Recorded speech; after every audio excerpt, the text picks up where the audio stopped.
Howdy all you folks on the internet, this is Tom. I thought better pre-warn you this issue that at the end we do get a little bit rowdy, a lot of cussing, and there is the use of the N-word.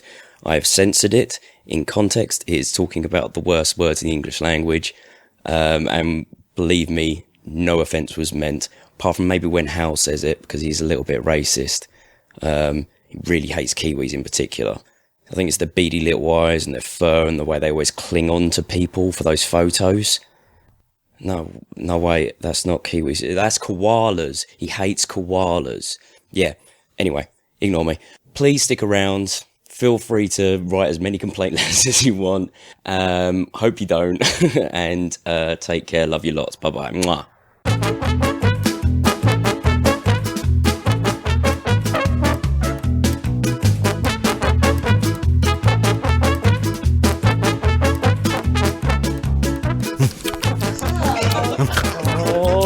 Use more teeth. Use more teeth. More teeth. Oh, more teeth. Oh, too much teeth. Oh, yeah.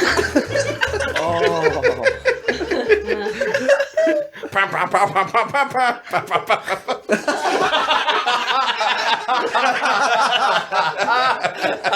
Hello and welcome to the Pod Topic Podcast. Issue number 3.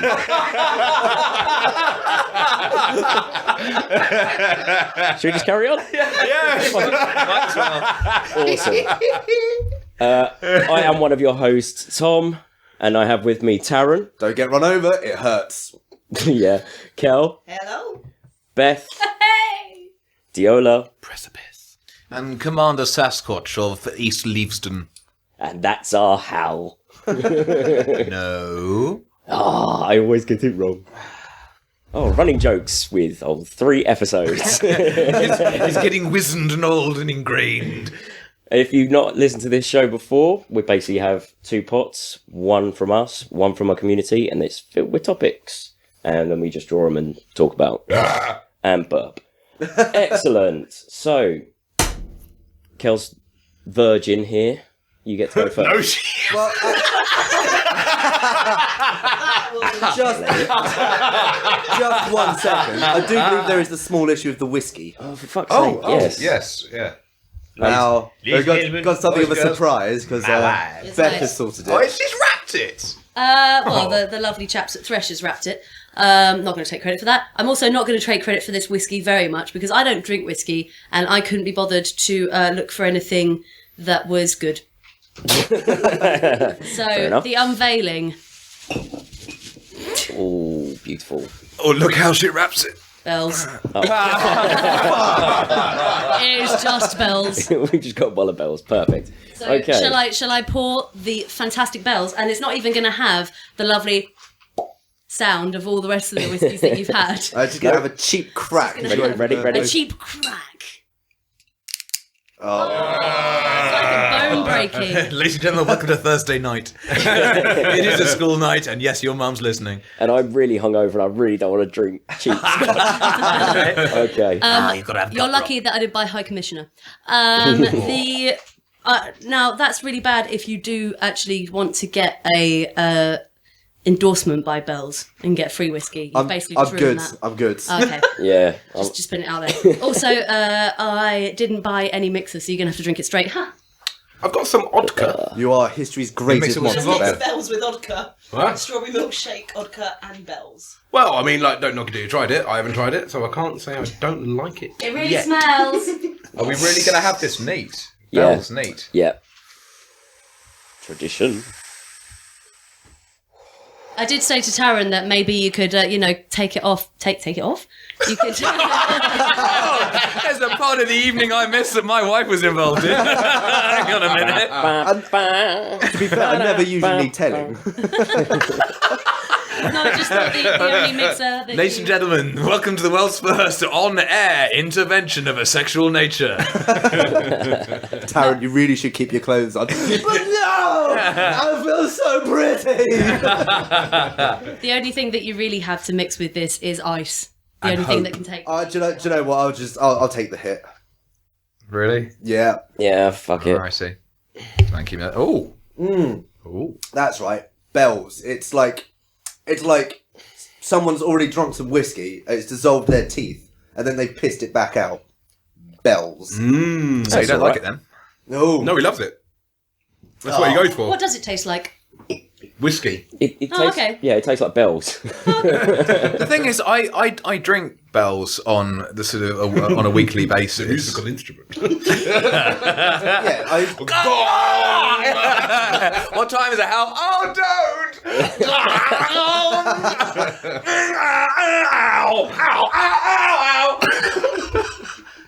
Right, well, we're done with the preamble, so let's go. Let's do a topic. Kel's first topic. Hot pot, one from us. Oh, sorry. Yeah, put out. Oh, I have to read it? No, you can read it. Oh, that's bad whiskey. Oh. So, what's up with Putin's face? Who put that in? China. I didn't. I didn't put that in. I didn't. Right, so we've got our first topic ever from a previous host that's just been Yeah. left in there. no, I put it in. Putin! You put in it. You better get out. Yeah, I'm not fond on his face. It does look a little bit like a spade. But a really angry spade that's really smug with himself. Have you seen the online stuff with all the comparison pictures between Putin with long hair, which is basically Dave Mustaine from Megadeth? Oh. It is actually eerily. There are a certain type of dog. Is it a border collie that is essentially also Putin? That Putin just looks like. But the sad thing about he does all these photos where he gets and tries to get horrendously buff. It doesn't work at all, and he's seen photographed and filmed riding a horse or in a submarine, but still just looks hideously unimpressed and bored throughout. I don't, he's always struck me as, I don't know how to put it, he kind of looks like a potato that's become sentient and then realised the pointlessness of existence. Oh, I was thinking more Kim Jong Diddly Doo for that. Oh no, he's got much too good hair. Yeah, but too good hair. But he His does. hairs, what are nice. He does look like a sentient root crop, though. It is quite strange. It's sort of. Are we going to That start? explains his policies. Are we actually going to start a war by this podcast? Yeah, that's why I'm keeping quiet. Yeah. I've already said that his face looks like a spade, and I'm not quite sure. Well, I that want to was set up- racist. start a war. Oh. What? So we're going to be the only people in England who are remotely critical of the appearance, just the appearance, mind you, not the sort of foreign policy or extremity of the invasion of Ukraine and everything like that. No, just his face. Then I'll be like, Putin's like, that was too much. Yeah. We are very big in Russia. Are we really? No. That would make me so very happy. I've always wanted to be quite large in Russia because Russia's fucking huge. We tend to be just very big in the local Kent area In Bromley, yeah. between our friends. Wait, in other words, massive. the people that can hear us, i.e. the neighbours. Yeah. They need the microphones. To be fair, what else matters? Right, next topic. Yeah, I don't Is think that there's we got anything the we can go with that, face? is there? But hang on, no. Have you seen that theory recently that is it experts in the Pentagon, White House, whatever, apparently Americans anyway, have tried to suggest that Putin actually may have had something like a stroke or something, that he suffers from severe autism. No, as well, yeah, no, they were talking about him suffering from Asperger's. Asperger's, is it? But then being American, they pronounce it He's Asperger's. just a dickhead. Yes, quite exactly. Yes. But that gives people who have Asperger's just the most terrible sort of thing. It's like, well, what happens if we put you in power? What? That. World War III. All the time. Permanently. Right. Oh, sorry. Is the mic tricky? Yes, I'm trying to work out what it is. I'm looking around going, what the hell's crackling? There's no loose wires. I'm not moving. No one's moving. And then I just look over and I can see you rubbing a bag on your ankle. do you want to tell the audience what happened to you yesterday? Just briefly. Like that crackling you heard was me kind of moving an ice pack around on my ankle. Paper bag condom. Because I got run over by a bit of staging and it folded my ankle in half. You've got a lovely do you know what? It's Wank. been wonderful. Crutching my way home through London was an absolute joy. The stairs at Elephant and Castle train station were a particular pleasure. And then, like, when I got off at the train station, it took me half an hour to crutch my way on a journey that usually takes me 7 minutes to walk. To be fair, I'm quite impressed that with all of that crutches and the pain and everything, I'm quite glad that you did get off at the station. That's quite a lot of movement. Well, the train does go some distance, darling, yes. That is kind of the effect of a train. I was trying to make a wanking joke, but it didn't work. Wow! I've been married to you a while, and wow! Getting off at the station. Oh! Is that a euphemism for finishing? But although you did not see him earlier trying to crawl up the stairs, may have to find a video of that and put it online. Don't get me wrong, I am a complete invalid. Like, it's gone beyond just the ankle now. It's because I had to crutch myself so far. That's destroyed my hands and my shoulders and my chest. Wonderful. And then just to really seal the whole thing off, I went upstairs finally managed to get upstairs today for a shower, and the pump that powers the shower wasn't working. So at this point, I sort of broke down laughing because I realised I had to give myself a sponge bath.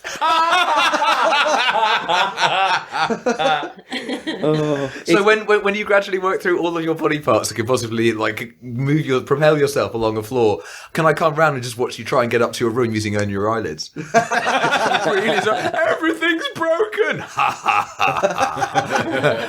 Move, eyelid boy. See if you can get that pump to work now. His name's Adrian, by the way, and he hates the fact that you've always referred to him as just the pump. Oh, they're so dry.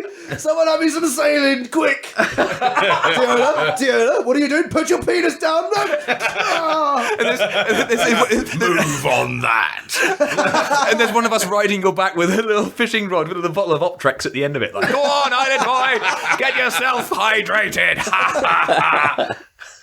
All right, cool. Next one. This is one from the, what do you call it, community? Yes. Can we call it the community chest, by the way? Potluck. Oh, we're not. Can we call it? Not because wasn't that? Am I right? Monopoly. There must be a pot pun in everything. It was community chest. Blankety blank. God's sake, man! Britain, England, green and pleasant land, blankety blank. Community chest. Oh! And for that reason, no. Damn it. So, this is from Heather, and it just says gangsters.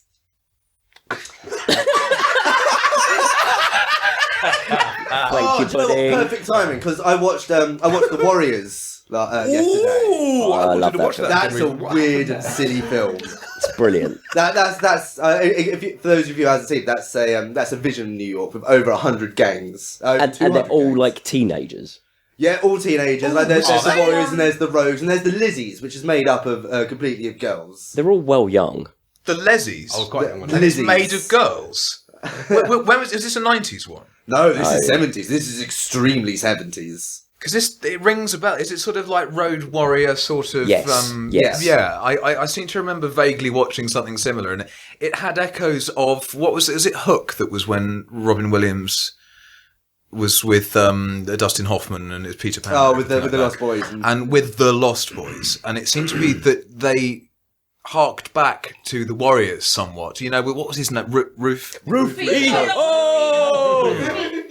And then it seemed to be it's like a mixture of sort of like a steampunk Mad Max and like I thought he was Do you know what it terrible actually wanker. looks like? Taron will know. It looks like Monster Hunter. Monster. All the costumes. The costumes are stupid. Apart from the orphans, they're just wearing like jeans and dirty kind of brown tops with orphans written on the back. Do you remember that? They were the really shit gang. Yes, that's right. Oh, it was a really weird movie, and it's based on a book as well. I'd be interested to read that book. But are they gangsters? Sorry? Yeah. Yes. Yeah, definitely. They're all little gangs. Right. Because do you remember?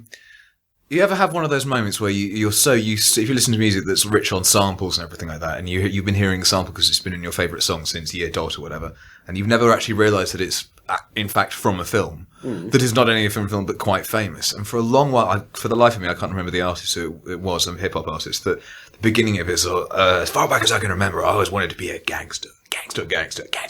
And I was like, that's weird. Why would they get their mate to say that? And I realised it was from fucking Goodfellas. It's called a sample.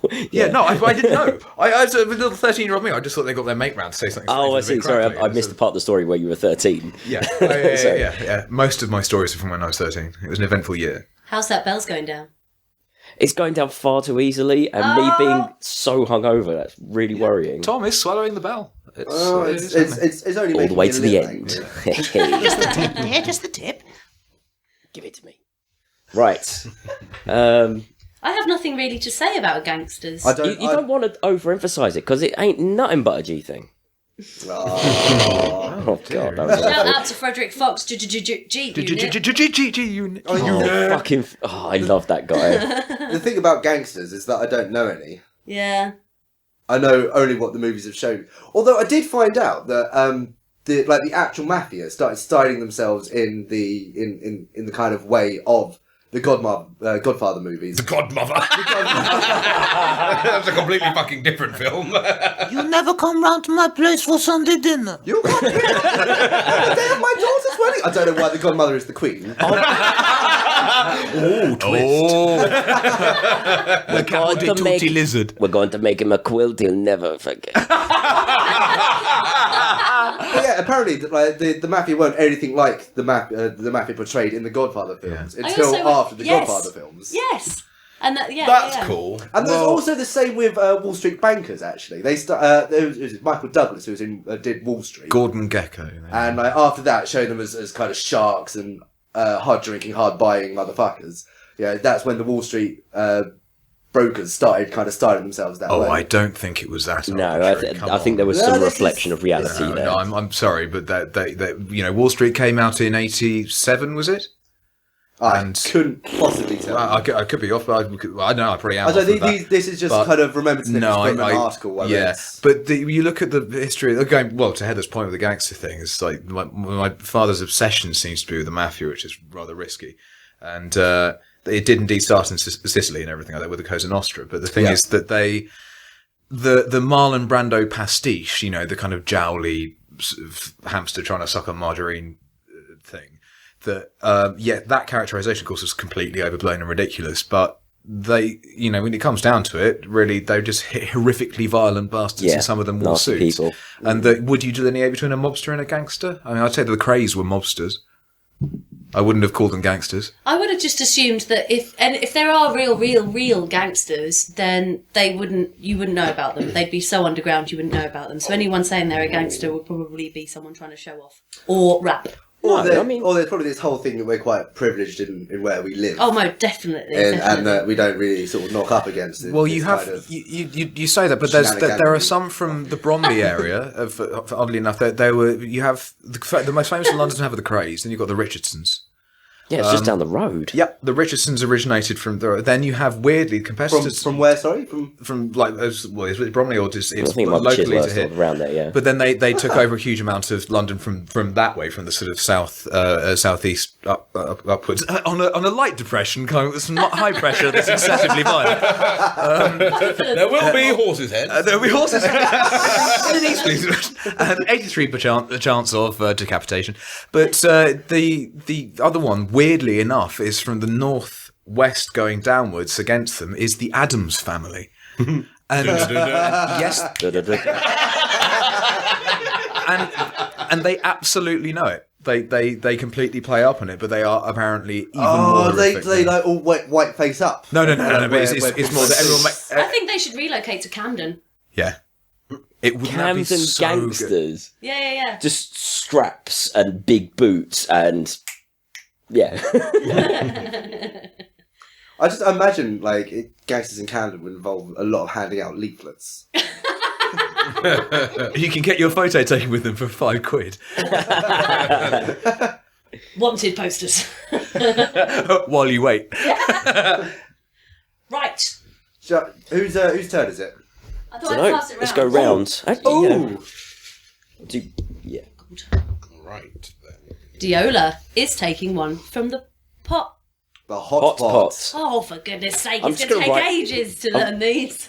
We've had two! These are I couldn't even make a wanking joke earlier. I am not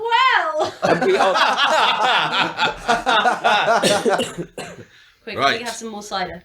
That'll help. Favourite kids/Disney film from Tom. Oh no. Yeah, it's not from me, I don't believe. Not from you. Says Tom. Okay. I may have been drunk when I wrote that one. Go on then, D. Favourite kids or Disney film? I'll say it again. So I've got time to think. Kids or Disney film? I did like Pocahontas a lot. Yeah. That is not what this response. That's why we love to know Disney films. Unfortunately, by the time I watched Pocahontas, I already knew, I already had the knowledge that Pocahontas at the time was in fact 12 and serially raped. Yes. Which kind of put a bit of a Yeah.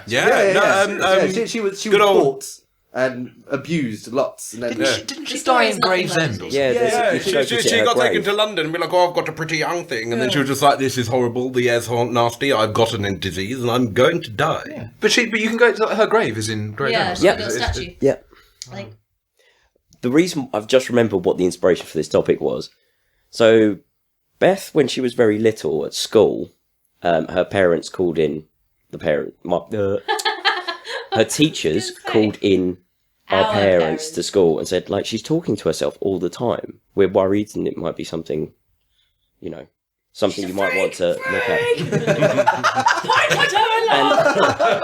and Mum made the critical observation of being like, no, she's just reciting all the scripts from all the Disney movies constantly to herself. Wouldn't you love to sit next to me? No wonder people drew on my stuff. Now when you go, Shut up! I'm not Sebastian, you bastard!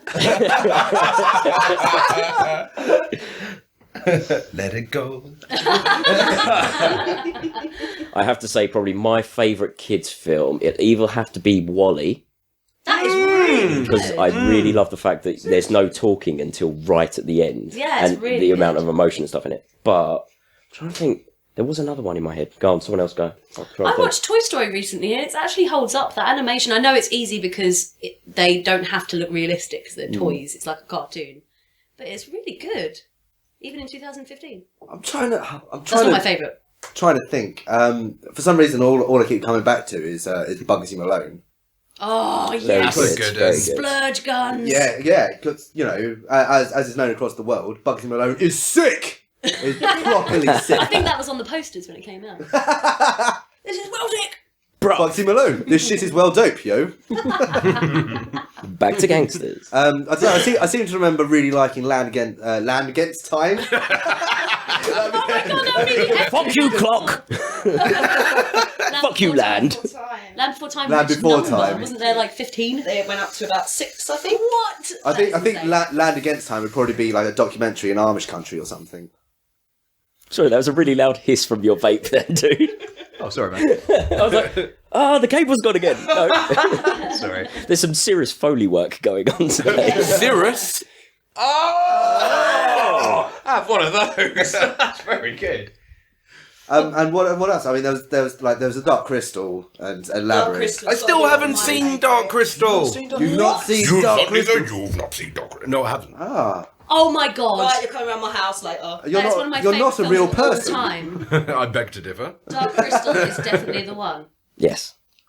I don't know actually, because I was thinking, what was my favourite movie back when I was a kid? And I was thinking about all Disney and stuff like that. But actually, if you think about it, as you say, WALL-E, you watched this as you were an adult. Yeah, I just actually loved it. So now I'm thinking maybe Dark Crystal. That's Oh, difficult, it's too difficult. actually, Nightmare Before Christmas, and I liked it before it was cool. I hate that film. You Tuesday. hate it. Yes. It's so good. I'm not a massive fan of kids Nightmare Before musicals. Christmas. Okay. But yeah, maybe I'm not goth enough. Maybe that's why you like WALL-E. It's a Disney movie, but it's not got any singing. And I'm a nerd. The whole Night Before Christmas thing, I find is I don't think it's a bad film. I just I wasn't really. I have felt the same about Nightmare Before Christmas as much as I did like watching WALL-E. Really, in that I didn't dislike it. It was just But it like, wasn't oh no, made for you. that was a film. It wasn't made absolutely, but its target audience now retrospectively, post release, and all DVD and paraphernalia and all the stuff like that seems to be solely targeted towards basically people who were late teens at the time of its release and now are, God knows, 20s, 30s or whatever. I mean, they've done very, very well with it, but the only thing that now when I watch it makes me feel slightly uncomfortable about it is that it pretty much features everything that I equate as what is unfortunate about Burton's sort of self-reference that he keeps doing, and it just kind of contains people everything. Said that he stole how that. can we make this pretty? Put some stripes on it, lads. Yeah. Just everything. I've heard people say that he's stolen it from the other chap, Henry Selick. I mean, no. I've seen whoever the one you made mean, Coraline. Yeah. Oh, okay. Okay. And if you look at his other films, then you see a definite resemblance. But I still think Burton played a big and a very enjoyable role in that anyway. But I remember playing that. Tom might remember this. I remember playing Nightmare Before Christmas because I thought, hey, that's a kid's movie. Yeah, it's a cartoon. Whee! I love it. I remember playing that to our second cousin who was 5 at the time, and she cried her eyes out. Didn't realise that anyone would find it scary. Yeah, you were just that little bit older. If I was going to be completely honest, I think the video. Unfortunately, this isn't really a children's movie or an animation or Disney. But I think the thing I watched most when I was younger was a long play VHS of MTV Michael Jackson clips. Wow. I watched it lots. I used to be well into it. I used to be so into it that when I was maybe kind of age 10 or 11. And my sister turned around to me and just said, "Oh, you do know Michael Jackson's face is a ticking time bomb." I actually cried. And I went to my mum and said, "Mum, is Michael Jackson's face going to explode?" And it did. Yes, it did kind of. It was more of an implosion. Yeah, very nice. Top form. I'm going to go with fashionistas. Oh. Don't know that. Oh no, you should. It's great for kids. Wait. Yeah, okay. Don't believe you. Hal needs to draw from the community. Oh. What in general? Feed me your meme. Just up here. That one looks hopeful. Right. This, good God, it looks like it's been written on the paper that you used to get old bus tickets on, and by that I mean the odd Routemaster ones with the black machines that. Yeah, it's an order pad that I stole from work. Yeah, that's definitely waiter or waitress There you are, pad. okay. Yeah, waiter pad. Matt Goss asks, Woohoo! Disney's purchase of Star Wars franchise and the up-and-coming films. Wow, Disney episode! Oh, anything that takes that thing out of George Lucas's hands is Amen. absolutely the right thing to Disney do. are currently holding up the next film, aren't they? Because George Lucas, it's in post-production, and George Lucas has said, "Yep, I'm ready for it to go." But Disney are holding it. He's not attached. He's not attached to it at all. He's still, Yeah, but he still he's wrote a big it. part of it. He wants to release it now so that there's not so many leaks, basically. And Disney have turned around and said, "No, we're waiting for Christmas until." He didn't write it at all. In fact, he came out quite recently as public statement saying, "Yeah, I had a look at the script, and Disney didn't use anything I wrote for it." And that's because, do you know what? That's probably because It's not Disney part took of my note original of the vision. of the last trilogy. The origins of Jar Jar Binks. God. Do you know? It's fair enough because I don't really want hours and hours of kind of interstellar trade talk in a movie. It's dull. I don't really have a position. I shouldn't really have. I don't like Star Wars too much. I think it's only all right. Well, what I'm interested to see is obviously there were a lot of extended universe fiction books that were written. What's happening with that now? Because Disney are going to be a lot more precious about their IP than Lucas. I am by no means a geek on Star Wars. Much the same as Taz. I think it was, passable film. I was certainly, it's watchable, and I'm also one of these weird freaks that kind of slightly enjoyed The Phantom Menace because I thought that Darth Maul was great fun. Oh, The Phantom Menace was the worst. Yeah, but I know, but I like great. Darth Maul. I thought he was a good fun character. Maul, He's right. fun character.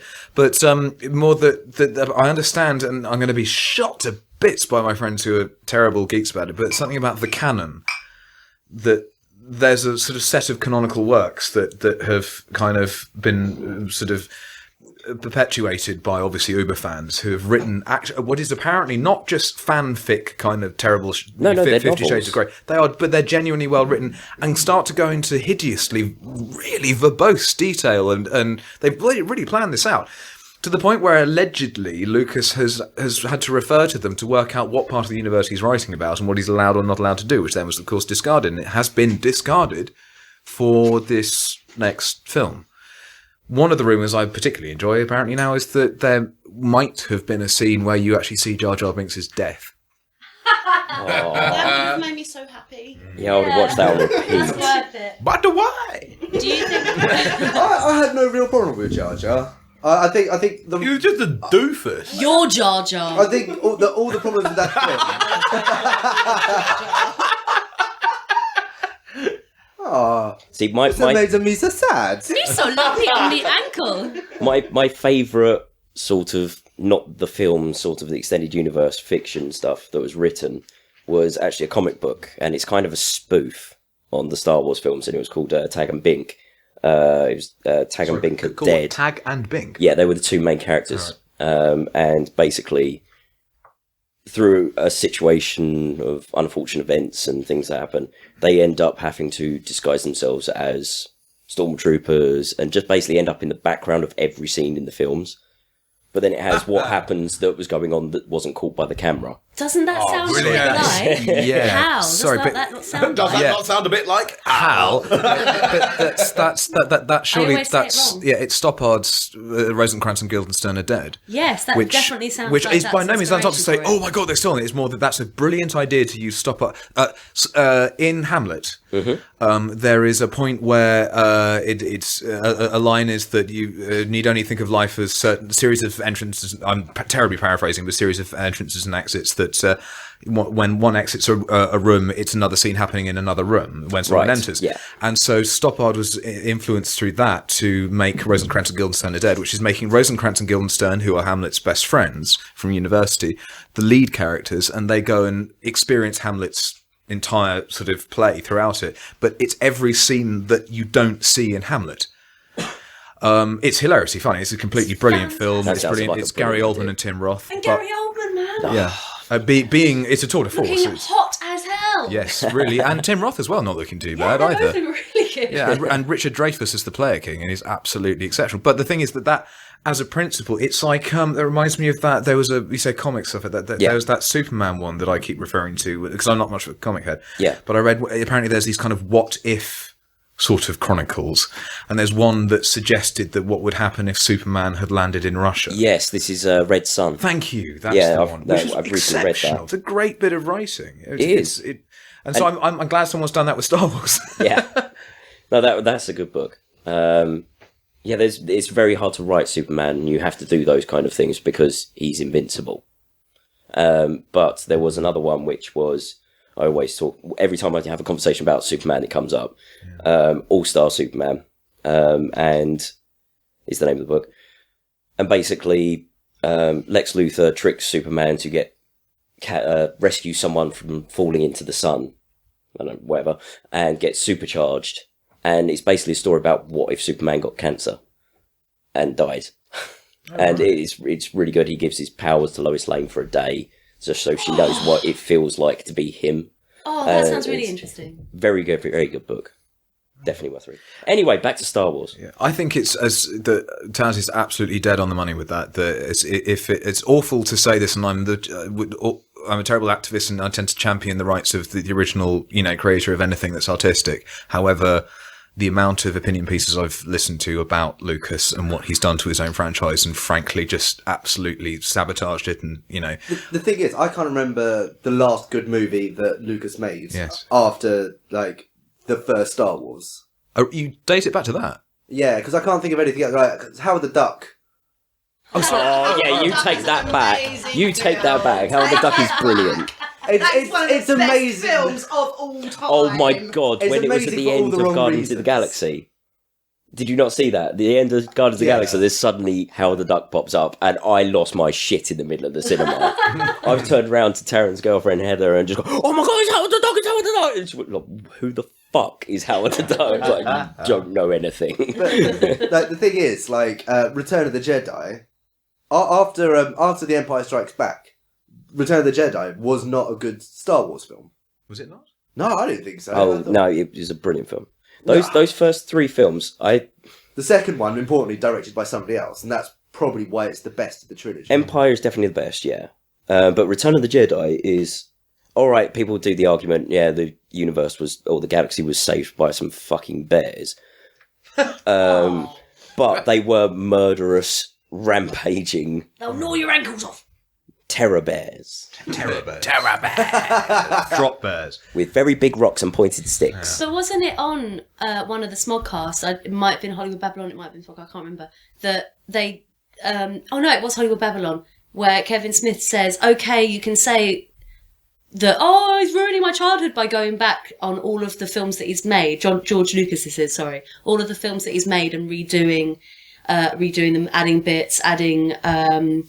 the special effects stuff Hand like shot that. first. Yeah. Isn't it first. okay because he kind of created them? I'm sure he had a massive team behind him, but if he had the idea and was writing the stories, isn't it also his baby as well? Yes, as but everyone anything else's? with a cult following has got a cult following because it's got a cult behind it, and once you give it to them, it's theirs. He should know his audience as well. Like he's going to know that people are going to get upset. Yeah, because people love it so but much. He doesn't care. He wants money. That's the reason why he released everything. But do you think it's going to get worse now that Disney have it? Because that was the original topic. No, not at all. No, now it's out of Lucas's hands. Ultimately, I've got faith in J.J. Abrams because because of the Star Trek films. I've got no real feelings one way or the other for the original Star Trek series. I don't really care about those characters at all. But those J.J. Abrams films were wicked. Yeah. They were. They made me care. And Disney have already done so much with the franchise anyway, because they've had a TV series running on the Disney Channel for quite a while now that fills in lots of gaps. Oh yeah, that's the animated. Oh, is that so they haven't just been holding was that Clone Wars? Yeah, the Clone Wars, and they've got they've got quite a few on there from what I recall. Why am I thinking was Droids a thing? Wasn't there a series, an animated series called Droids that was predated all this Clone Wars business? I'm sure there was. It was a kind of a cartoon that was sort of... well, I don't know. But one has to remember, though, that with the whole business of, like, it's Disney, it's going to be bad. But they... Well, no, I'd never say that. No, but there are plenty who would say, Disney are incapable of making a serious film. What do you think Touchstone Pictures is and are? You know, in the way that Touchstone Pictures is adult Disney. I say adult. Really? Triple X Disney. Little Mermaid would be very much better. Beauty and the Beast. I finally got legs. Now I'm going to pull them apart. I think the final thing to think about it, like with Disney at the helm, Disney and helm should never be in the same sentence. Marvel have gone in leaps and bounds since they've been bought by Disney. Yeah, to be fair. So I think ultimately it's for the franchise. I think it's probably a good thing. Cool. Right, enough Star Wars. Mm-hmm. Yeah. Cool. Usually, yes. But I love the fact that Diona is actually passing around Odka, which is odd vodka, which tastes like strawberry milkshake. I assume to douse any Bell's taste that they're all currently drinking. Nailed it. Excellent. Oh no, we kind of did this one last time, unfortunately. Oh no, we didn't. No, we did it with movies. Desert Island Discs. Oh, sorry, my bad. I preempted it, but that's a perfectly reasonable. Yeah. Yeah. So, Desert Island Discs. What are the rules? Should we say? The rules on Desert Island Discs used to be on the Radio 4 show that you are stranded on a desert island for an indeterminable period of time. You have the Bible and the complete works of Shakespeare. Mm-hmm. And you are allowed, you think I'm right in saying it was 5, but it's actual, back then it was sort of works of music rather than specifically, shall we say, an album, a single or an EP. And it used to be for the sake of the radio show, it was that it would be almost song or piece by piece that would be played. So, right. In this instance, shall we just stretch it to say, given that it's a disc will say an album, you are allowed, let's say... Yeah. Should we, for the sake of time, say 3? 3, I think, is a good number, isn't it? Right. Well, if I've got to go first. Shit. This is difficult. This is the sort of question you really need some time to prepare for. Yeah. Yeah. That's exactly why it's fun to ask it at that time. You have to go immediately. Right. And I know I've done this to you all as well, because I'm terrible bore with that at parties. Where, top 5, whatever. Yeah. So I think the way I'm going to answer this is the albums that I listen to the most. Because I think that's the only way I'm going to be able to think of anything. So I think Anticore by Acumen Nation, which is a nice industrial bit rocky metally mess of nasty. Some great tracks on there, and probably I have an amazing album of Bach, which I love, and then I think like everything. Okay. It's ridiculously long. And now that's what I call Bach 65. I think it is actually called The Best of Bach. Which is Toccata Nation bizarre. 5. But yeah, that's my favourite thing. If I am so horrendously drunk, monstered out of my face, I will put that on and try and fall asleep. Because it's perfect for that. I don't think I can cope with those evenings without that music playing. And finally... Oh, this is hard. It's very hard. Out of interest, Tom, Mm-hmm. have you gotten monstered out of your face on a desert island? No, add it to the bucket list. Sorry? Add it to my bucket list. Oh, getting monstered out of your face on a desert island. Do you have to do it on your own? Oh, that'd be good. I tend at least interesting. That's also easier. Yeah, it's cheaper. Yeah? There's not an offie to go to as well on the desert island, so the deal's off. I don't see the point of desert island unless there's an offie just around the corner. And a hotel. And the phone and the internet. And I think the last one's technically not an album again. I think it is a best of, but it's my John Lee Hooker album because he's my favourite blues artist. Anyway, I think that's it. Taz? Oh, me. Probably Aquarius by Haken. There's got to be on there. Good call. No, I've scrap all my 3. I want that one. Just one now. That's like a beautiful rock opera. Rock opera makes it sound awful, but it's actually a It's story. a concept album. Yeah, it's a concept album. As all prog albums should. What else? What else have we got? One of Bonzo Dog Doodah Band's albums, definitely. Maybe Gorillaz, not Donut and Granny's Greenhouse. What's the one with shirts on it? I can never remember. By the way, if you haven't listened to Bonzo Dog Doodah Band, listen to Bonzo Dog Doodah. Oh, I can't speak. See, it seems to be the more drunk you get, the more you're able to say that band name every time. But when I'm sober, I'm like, oh yeah, no, I love Bonzo Dog Doodah Band. I love the Bonzo Dog Doodah Band. Shit. And I don't know, for a third one, that's I don't know. The third one's really difficult. I might just have to play it safe and maybe say Rapid Eye Movement. No, not Rapid Eye Movement. Second Life Syndrome by Riverside. Oh wow, okay. Because I adore Riverside. I adore that album. Difficult. I mean, I could get back to you with a revised list, but we'll go with that for now. Yeah, no. Definitely Bonzo Dog Doodah Band. Yeah. Nailed it. Do I need to edit that over every time you've said it? Oh, with a really odd voice, like. Yeah, just like an insert. Oh, I really love Bonsai Doodah Band. Oh yeah. Whatever you say. Bonsai Fog Prooper. Oh, I love their album. They sold out. I'd prefer a trumpet. Kel? Right, just to seek clarification, am I on the island on my own, or is someone there yes, you with are. me? No, you're Right, because if someone's there with me, I'd have to go for something really show tunesy that I could sing in their face all the time. Penguin Gambler Classics 5. Go for like the Rent soundtrack, so that I could just sing it at them constantly, make them cry, that sort of thing. On my own, I'd probably go for Pink Floyd Animals. That's one of my favourite albums. Quite like Mike Oldfield Tubular Bells. And I'd probably go for something Placebo, probably their most recent Loud Like Love. That's probably my 3. Wow. Right, you're obviously thinking about that. I I've kind of just gone with the initial 3 that I've thought about. If you ask me again in 10 days' time, I'll probably tell you something completely different. With your butterfly mind, we'll ask you again in 10 seconds. You'll have 3 different albums. Okay, go on then, Pete. I have written down a list because I would have forgotten them otherwise. 1, 2, 3. Right. 3? You're at 3? Yes. I'm allowed When 3. you say you've written down a list, did you do this before? No, I've just done it now. Right, okay. Thank goodness I Oh, I didn't like go that first. one. I want to change to that one. Which one? War of the Worlds.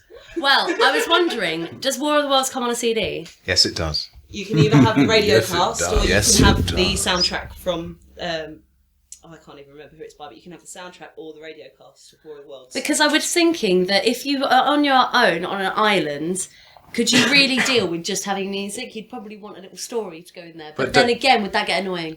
But darling, you Would War of the Worlds ever get annoying? but bearing in mind you also have, as I say, that you have the Bible and the complete works of Shakespeare. If you want a story, complete works of Shakespeare. Or the Bible. Or the Bible. Oh yeah, fair enough. Yeah, okay. If you're that way inclined. Okay, I'm going to narrow it down by crossing out War of the Worlds because I'm going to keep it to music. I'm going to go for Supposed Former Infatuation Junkie by Alanis Morissette. Blimey. Wow. Not the original. It wasn't her original at all. I think it was her 3rd album, but Jagged Little Pill. I was thinking you were going to say Jagged Little Pill. The only reason is I think I prefer more songs from Supposed Former Infatuation Junkie. There's definitely more words and more tracks, so let's go for that. Then Asylum by Talanas. Because You bum licker. yeah, I'm bumped. That means she's actually technically licking her own bum. Exactly. So not only pleasure. Because she's on it. Yeah. I've On her own got bum. all of my friends, all of my memories, my husband and me on it, and I really like the songs. Done. Oh, that's fair enough. I prefer Reason and Abstract. Ooh. Oh, Purely, Yes, purely actually- because of Aorta. Yeah, exactly. Aorta is Who's a stonker? that is quite a tune. And then I had a 3-man mosh to that song.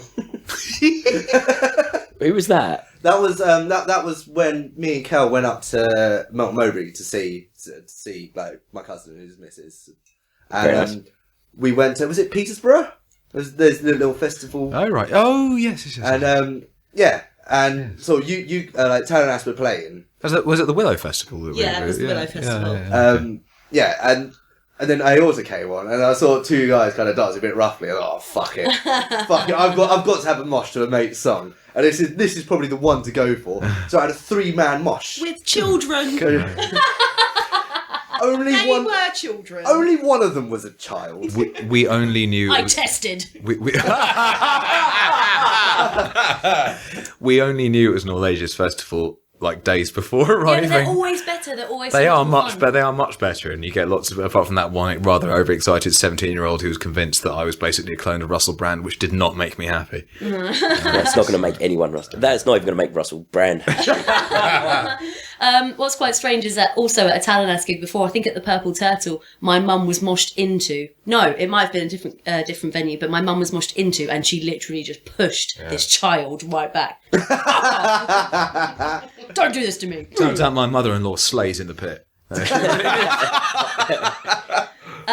So then my 3rd album. Now, did Mitch Hedberg release an album? Or He not? did. It was an audio one that he recorded. Now I'm wondering if that would make me happy, or if Rabbit Junk Yeah. or Evanescence Open Door would make me happier, because the only reason I put Evanescence just there is because... I can't believe you're trying to weigh up Rabbit Junk or Evanescence. So, And I originally... Fuck you. if you're going Evanescence, why isn't your choice not Origins?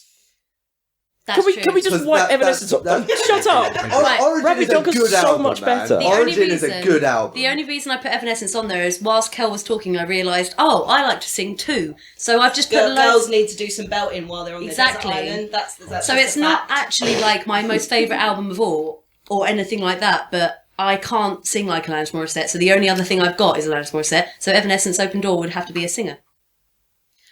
I've thought about it too much in 2 seconds. Yeah, I understand that. The reason why I listened to my first album, the Anticore album, is because that's the one I sing to in the car.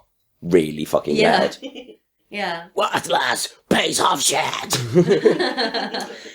But yes, that they would be mine. I was trying to involve some kind of things that weren't music just in case, but then I realised I love too much music. So maybe that's the point. I didn't think about non-musical things. Like it could quite easily go for sort of a multi-CD collected speeches of Margaret Thatcher in order to give me like the impetus to get the fuck off the desert island. Here's an idea: maybe some George Carlin albums or something. That's a good call. That's why I was thinking Mitch. Oh, right, we're thinking about this too much. Oh, Diola, go for it. Thinking too much. Pass it on to him. The scientist must speak. Science. I'd probably have to have one of Agaloc's. Because if I am in isolation, good grief, I will have Agaloc. Yes. And I might be with you, Taz, on that, with the mantle. Yeah. If you haven't listened to it, good grief, listen to it. It's very bloody good. And if I'm alone by myself on Desert Island, I will have one of Dimmy Borgir's. So I will run around shouting at myself. But then you do that normally, so... Yeah. Fair. No. But I can do it quicker. You can't sing Puritania without me, mate. You can't do that to me. I imagine Dimmy Borgir would make pretty good turtle hunting music. To be honest, it would make pretty good anything hunting music.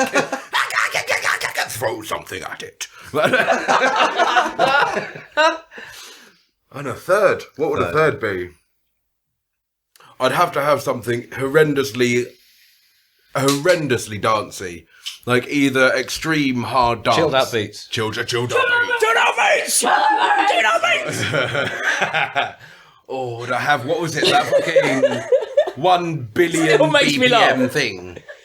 Oh, what is it? There's something in the same ilk, not elk. Fuck it, I'll take an elk. That's where I keep my dance music. On the elk. Elk. I was thinking in. Oh, in the elk. In the elk. You mean Yeah, it's better Keep acoustics. your dance music in an elk. You can keep a lot more in an elk than you can keep on. Elk. every time you want to fetch some music, you mean you have to fist an elk? No, you stick your head up there. It's better acoustics. I did say that joke about 20 minutes ago. The listeners probably heard, but no. Me?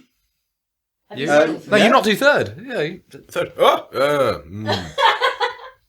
Hang on, there was third. I've got a dancey one. Fair enough, I need to name it. you need to name it. Yeah. For that, I think it might be one of Noisier's or Black Sun Empire's. Oh, Because for that, then I've got...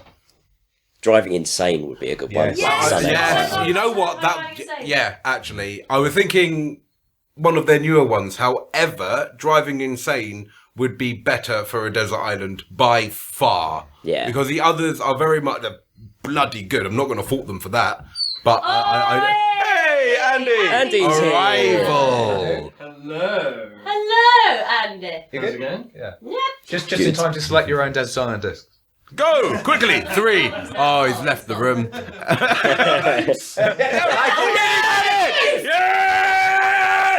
Just in case you didn't hear that, Andy just shouted through the door.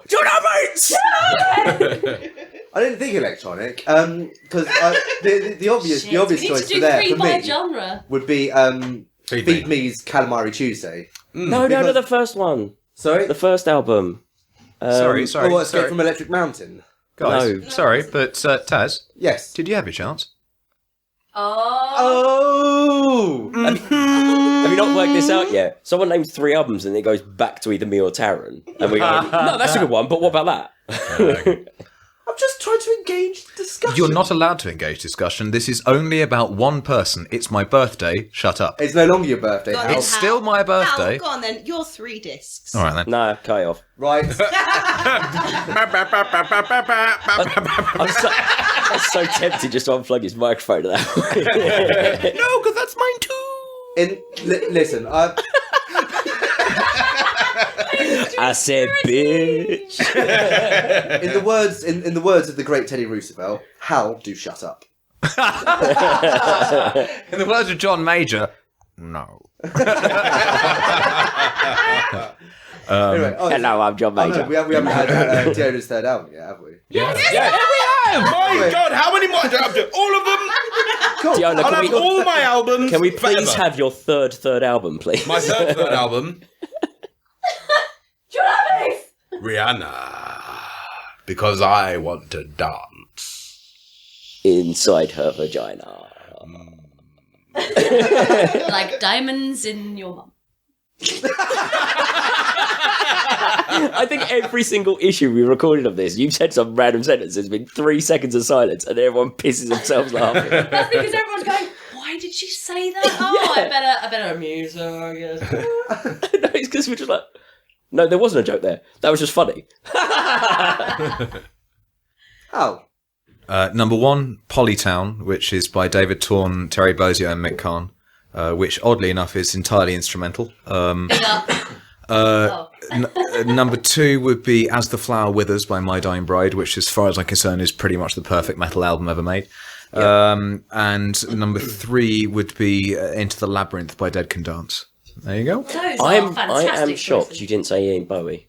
Yeah, it's because I would actually, honestly, those 3 contain pieces that are more important to me than any of the. And then he could sing Bowie by So, himself. yeah, it's I stuff missed that off brings Bowie. up memories. I Let's go know. again. I know none of those albums. Oh, they're fantastic. I think you'd really He's like musical, all of he those. is. It's worth bearing in mind that also that Into the Labyrinth contains worth bearing in mind. Like, it's worth listening to me, by the way, because I'm very significant. I should at least mention to you that Into the Labyrinth by Dead Can Dance contains my favourite song in the world ever, because I think it's the most perfectly constructed song ever. Which is why pretty much I chose it, actually, because there are some duff tunes on it, but it's, you know, it has the best song ever made. Well, okay. Fair cool. enough. In my humble opinion, which is never going to be humble, is it? There's nothing. It's just going to be loud. Yeah, it's your opinion. It's definitely not humble, mate. My opinion! Stop! My opinion is coming! I'm right! You, sir, have all the humility of a pope.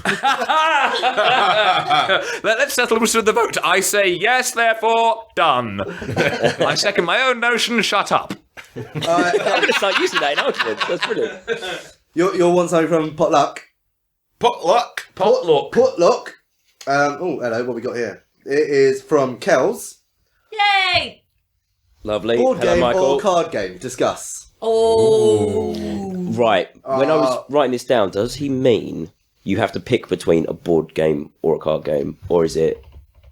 Oh, that's what I got. Or are you saying that what are your favourites of both? Is that what you're meaning? Should we just lump them together? Should we just talk about board games and card games? Nowadays, I don't think you can really do them separately.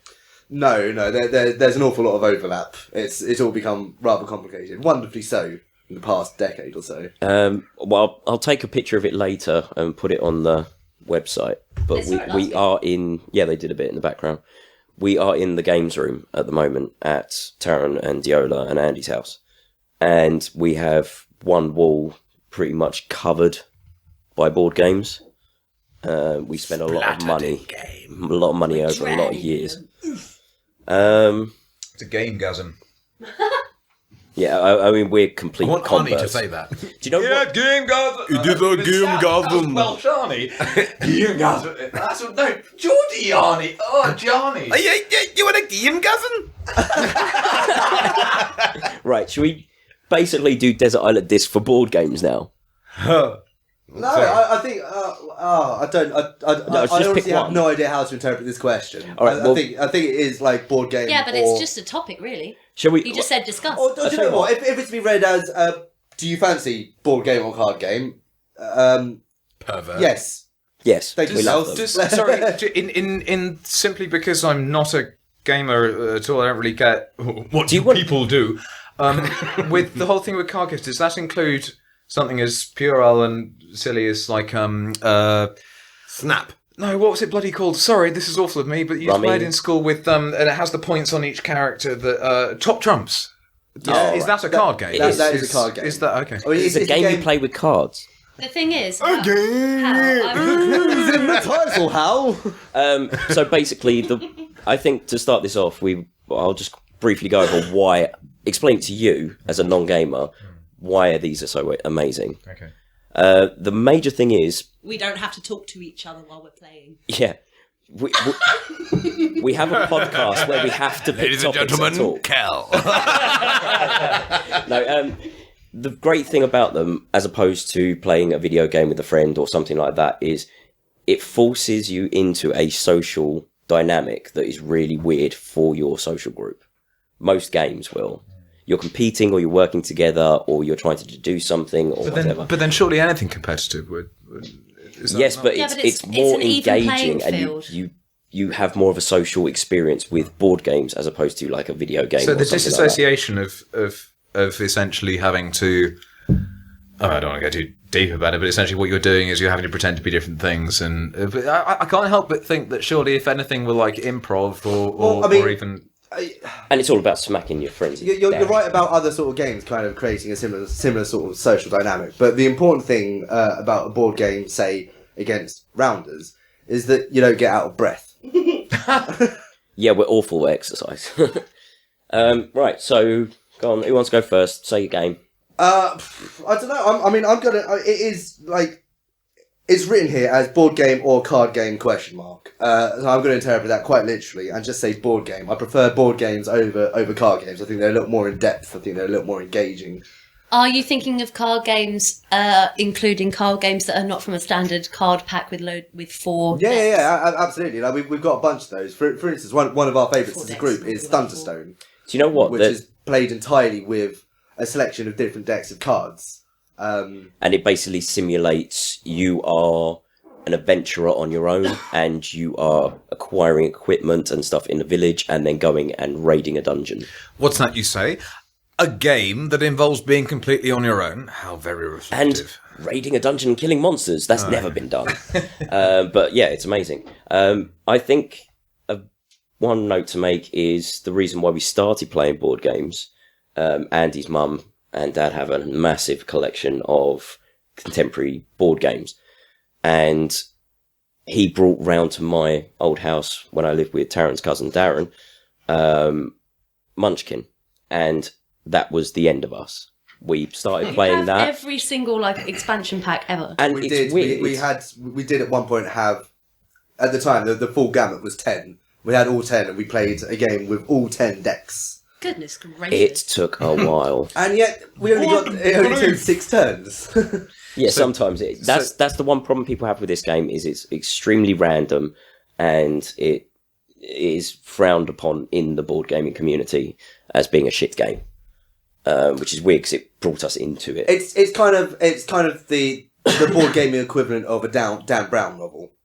Yes, it's trash. It's sold loads. So there is actually a hierarchy in sort of things that are frowned upon. Massively so. Of course, Because it's interesting that I don't, for God knows what reason, recently, it doesn't really matter, whatever I was listening to, that it turns out that of the history of games and board games and stuff like that, it turns out that Tutankhamun, essentially Egypt's most famous export, Monopoly. Yeah, that was buried with an example of a certain type of board game that was immensely popular within. When one says ancient Egypt, you're spanning many thousands of What's years. weird of is it course. was mahjong. It was really confusing. Well, yeah.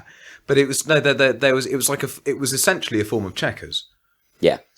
So for me, I was about to say that isn't it interesting that Andy will do this in your second gen gamers, but it's actually, to be honest with you, no. I mean, there's an over proliferation, of course, with immersive games that have backline, but the effect of playing a game, as it were, socially, has been an effect for. Well, I mean, it's like drama, isn't it? It's just like storytelling. It's just strategic thinking, and it's something we've evolved to do. Mm.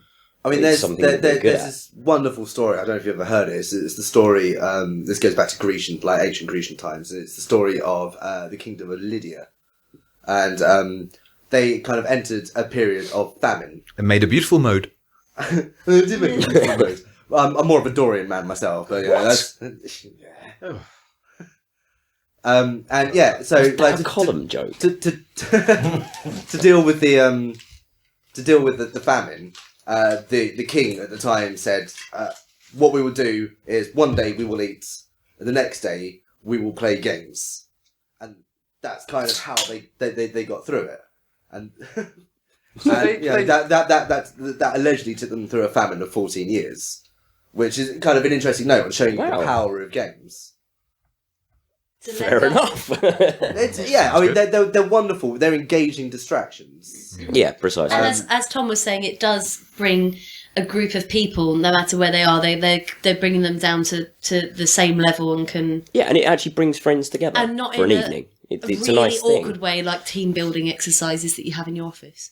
Yeah. It's actually enjoyable. So the reason I go board games over card games is largely because with board games, they're quite often tend to be dice, and there's a little bit of me every time I roll a die. Yes, bruv. Like it's that little bit of what's gonna happen, like metaphorically. That's way better than gambling. Metaphorically, the anus puckers a little bit. Like, you're going, what's gonna happen? You have never had, and then you find yourself get fucked. You have never had such excitement. It's D20s in particular. You roll a 20-sided dice in a game when it matters, and you hit a 20. You feel like the Mac fucking daddy, man. It's daddy. You have natural 20s, if you know what I'm saying. Oh my god! It's transported that far. Is there such a thing? I don't know if I'm completely out on this, but is there such a thing as a 30? I heard there was a 30 or 36-sided die. There's a 100-sided dice. Well, we've got a 100-sided die here. Genuinely. Yeah. Is it not rather? No, it's just a ball. Actually, it's just a little small ball, and it has It's got like a weight inside. a weight in it. So it eventually stops, and it's almost like a golf ball. Some of them, most of them, and it has a little number written by it, and whatever hole is upright, that is the number. It's just got 100. So It's a bit stupid as a die. It's crap.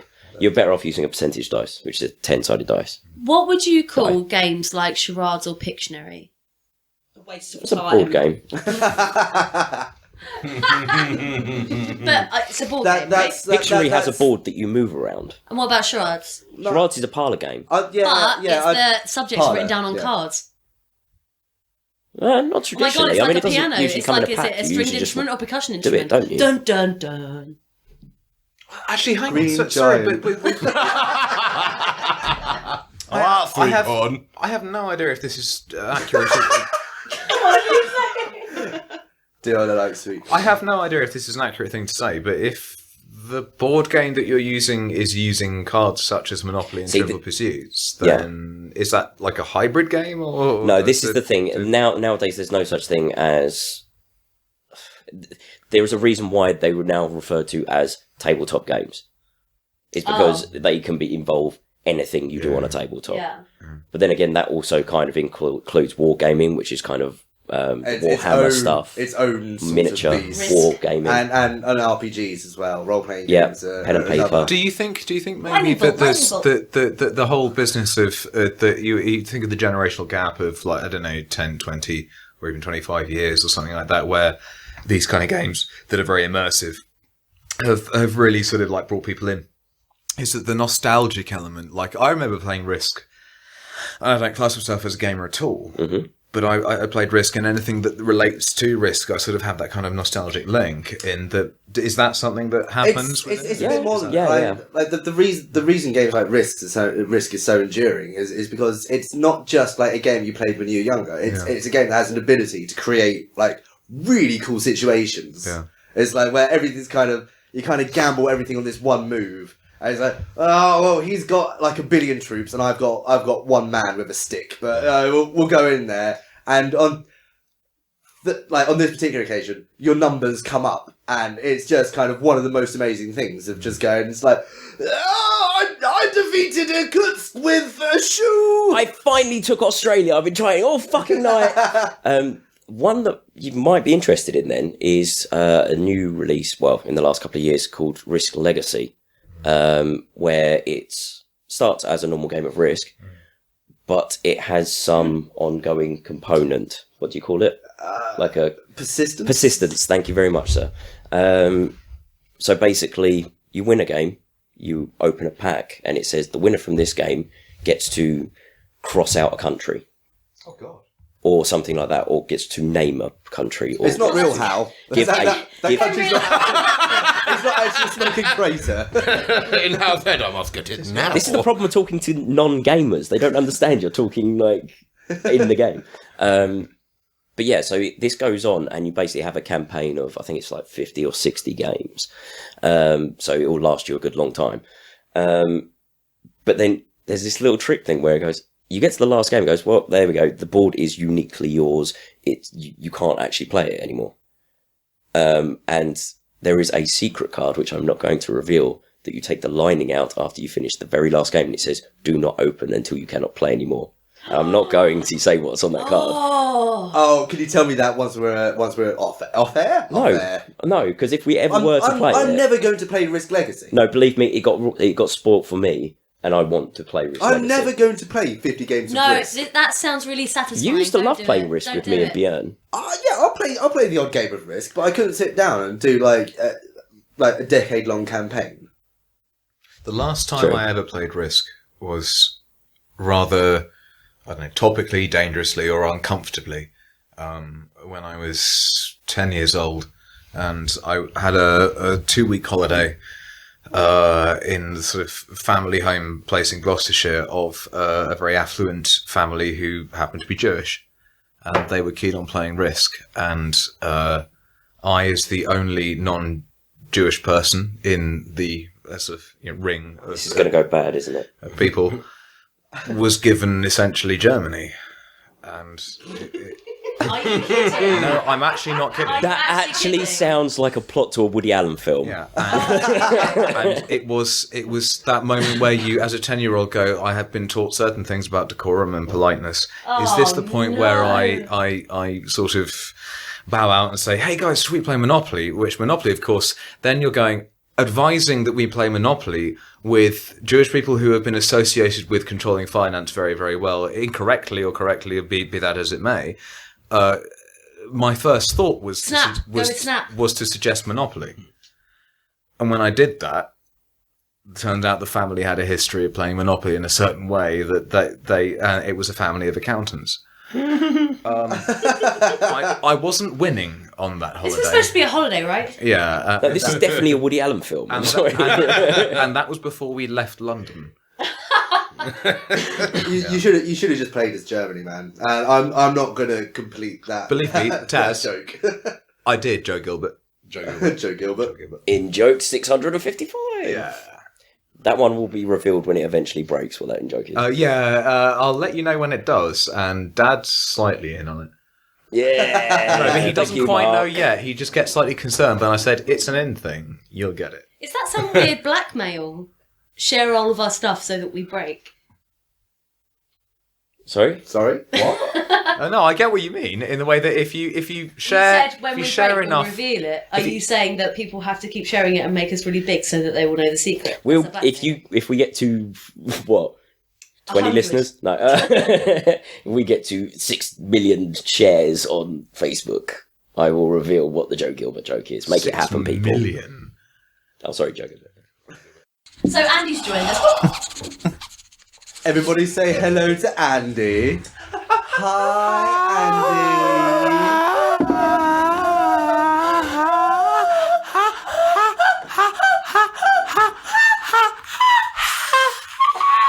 Andy. Finish now. All gone.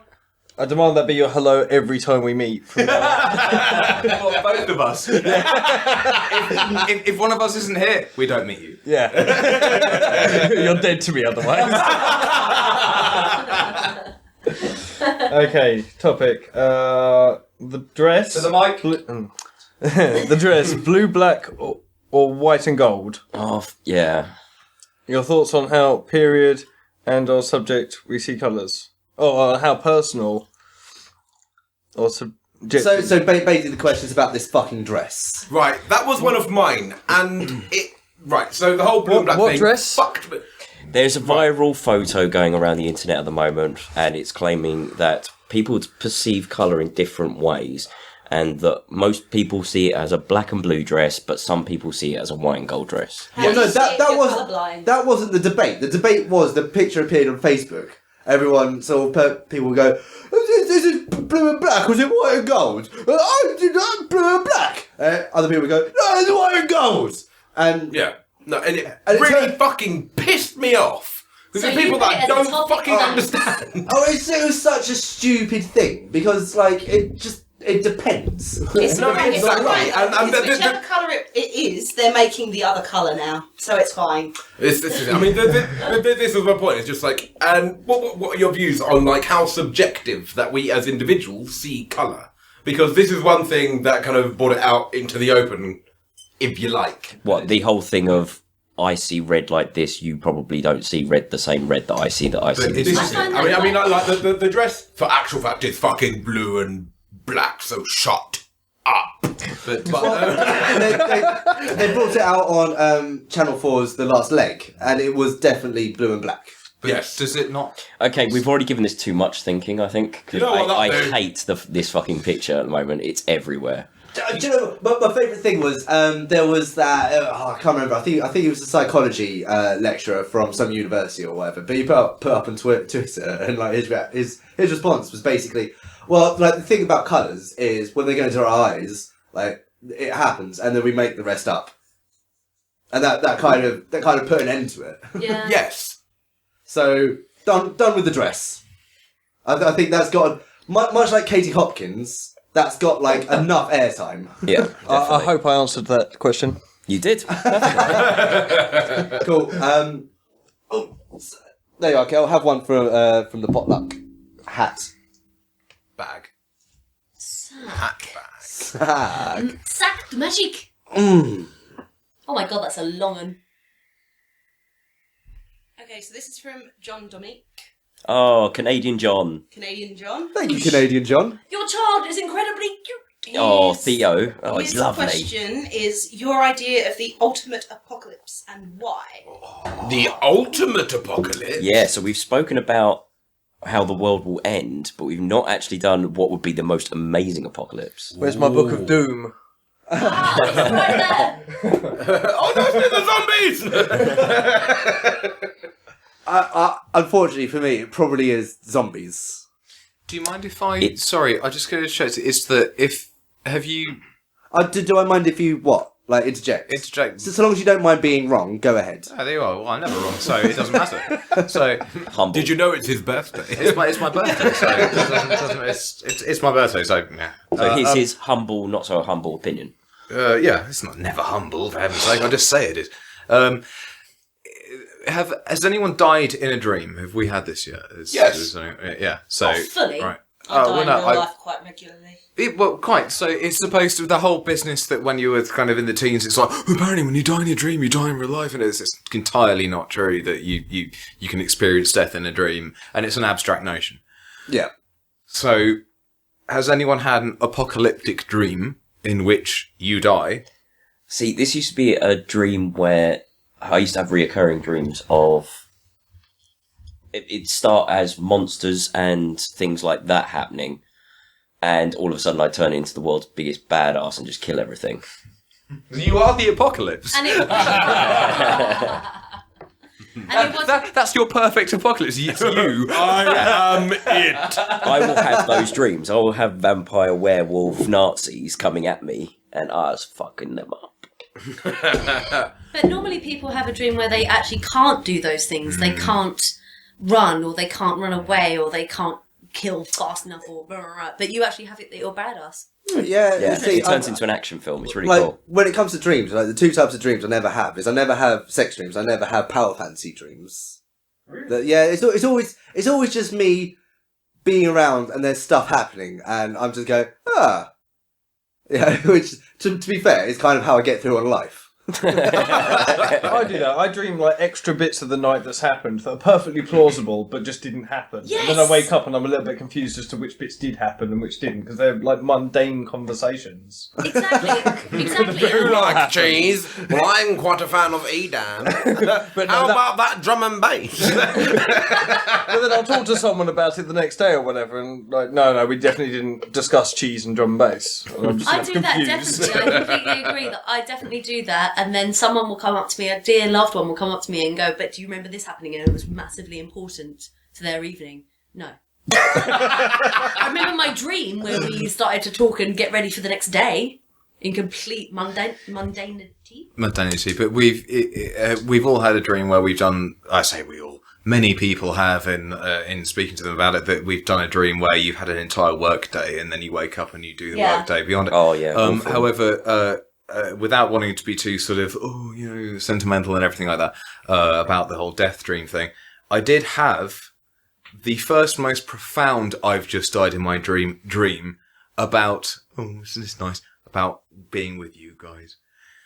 In the we were on the side of a hill, if this makes sense. Yeah, quite. Yeah. No, honestly, no. But I am recounting this simply for facts' sake about. And that's his apocalypse. In this dream, were we all plotting to kill you? Sorry, in this dream, were we all plotting to kill you? Was that the apocalypse? It was close. Yeah.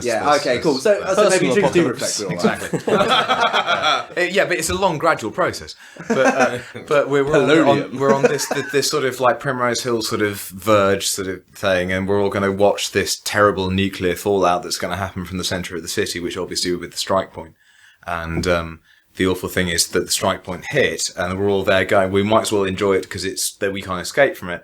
And it kept waving over us, then we kept being reinvented, and then having it happen again and again and again. So I died several times. But the thing is, we were all amongst a great big party, and there you have it. Wow, I mean, Anerics are weird, but we're talking about apocalypses. I'll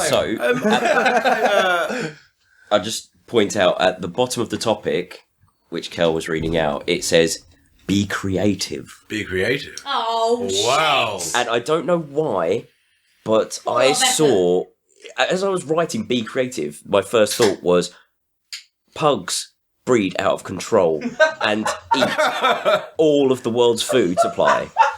Have you seen Dawn of the Pugs? Please tell me that's a film. Good YouTube video. Oh my god. Where the pugs take over. Fuck the podcast. See you guys later. Good night. Oh, well, I mean, if we're being creative about it, like the ultimate apocalypse would be 95% of the world turns into Morrisey. No reproduction ever happens. And I have chainsaws for arms. You spin me right. Oh god, no, that's the worst. Do you know what? I think I'm just gonna have a wank. Oh fuck! Tom, I just got to call you up on that. Did we say Morrissey and you sang Dead or Alive? No, he said he had chainsaws for arms, and I just spin him around with chainsaws, clotheslining them. Well done. That was deeper than even that I, being myself, being so deep and humble, being so very, very, very humble and deep. It was almost like a previous wanking joke that wasn't explained. Oh, the fact of the matter, the best jokes are explained. Yes. While I personally while I don't really wish Morrissey any real harm because I don't really wish. I do. I really. When I don't really wish anyone any real harm. I sincerely do. I really hope he gets harmed horribly. You work in the music industry. If there's 7 billion of him, all bets are off. He is a terrible, awful, very malignant tumour that is growing on the very side, or the worst, most painful side of the music industry, and I'm prepared to say that. Mic drop! Absolutely. He's a talentless, warbly, asexual cunt bucket of a man. Yeah. I'm loving this show. But he's just one person. So no, he's not one person. He encompasses his fandom, which is a terrible fuckhole of humanity. It is the very depths of terribleness. Is that he started in the Smiths and then descended into the state of basically Belson times infinity.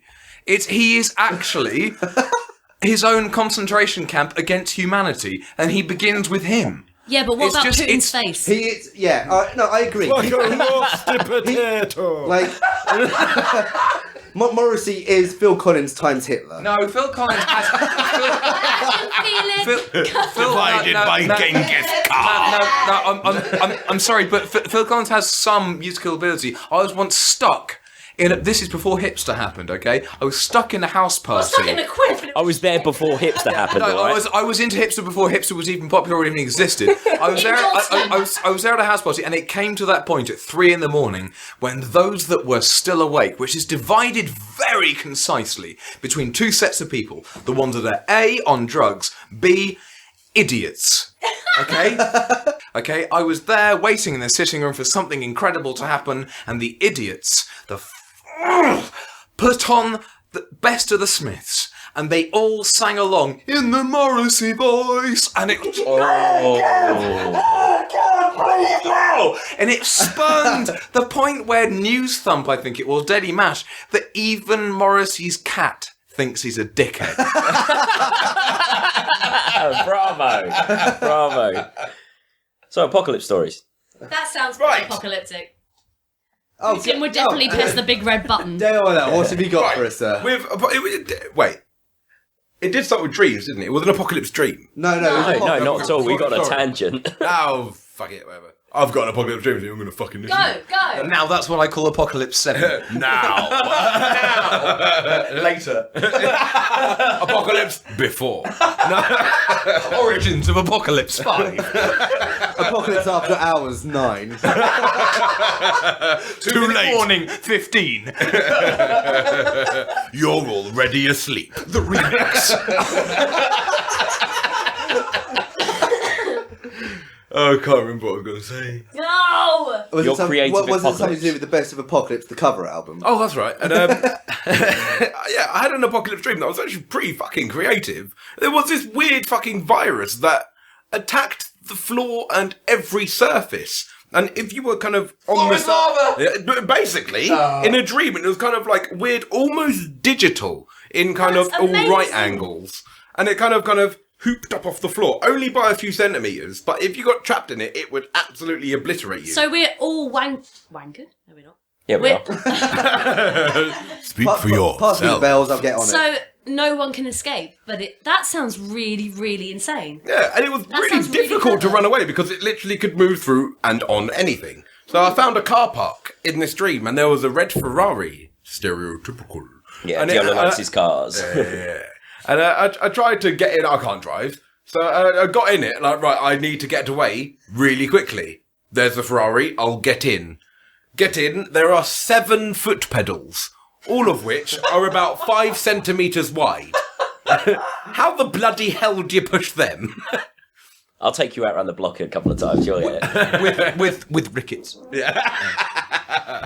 Yeah, and kind of managed to go through this dream of kind of driving this Ferrari. Oh no, got the tyres, run away, got on a roof. And like this weird kind of computer it looked like a circuit board. What I had to do was get this circuit board into a kind of a central place and stab it into the floor, at which point it would kind of reboot all the virus. Ooh. And I managed to save the fucking world in my dream. Thank you so much for your sacrifice. Thank you. Yeah. It's all right. What worries me is that this is, of all of us gathered in this room, this is the most scientific person that can possibly provide anything that is cohesive and actual and rational and objective. No. Drive a Ferrari, 7 pedals, stab virus into world. I have applied this to the rest of my findings within science. I think you'll find I'm correct. I think you'll find if it was 7 pedals rather than 5. I probably wouldn't have succeeded. There would have been too little talk and too much tarmac. The base model, therefore, has been refuted. I think you'll find. See, like the difference between your dreams and mine, Diona. If I was to have that dream, I had to stab this thing to reset the digital shit. Like, I'd stab it, and that's where I discovered my knife wasn't Y2K compatible. You're living in the analog age. One of those things where you always have to turn the USB port around. Oh, that would have been annoying in the dream. Yeah. Stab the floor. Oh no, wrong way! Yeah. That was always the right way to begin with. It would be really, really sad. If I think about Apocalypse, I always think about things like Hardware, like a landscape like Hardware, which is a freaking amazing movie. Go watch it. Where there are no plants and there are no trees and there are no things that connect us to what the world would have been. Now, I live in London and not even a very urban part of London. So when I come back down to Kent, I feel like I'm breathing in air that is way purer, even though it's definitely not. Yeah. Just the fact that I can see trees and farmland makes me feel so much happier. So the fact that the apocalypse, I assume, would not have that makes me very, very unhappy. It might. If Diola was around to stab the earth.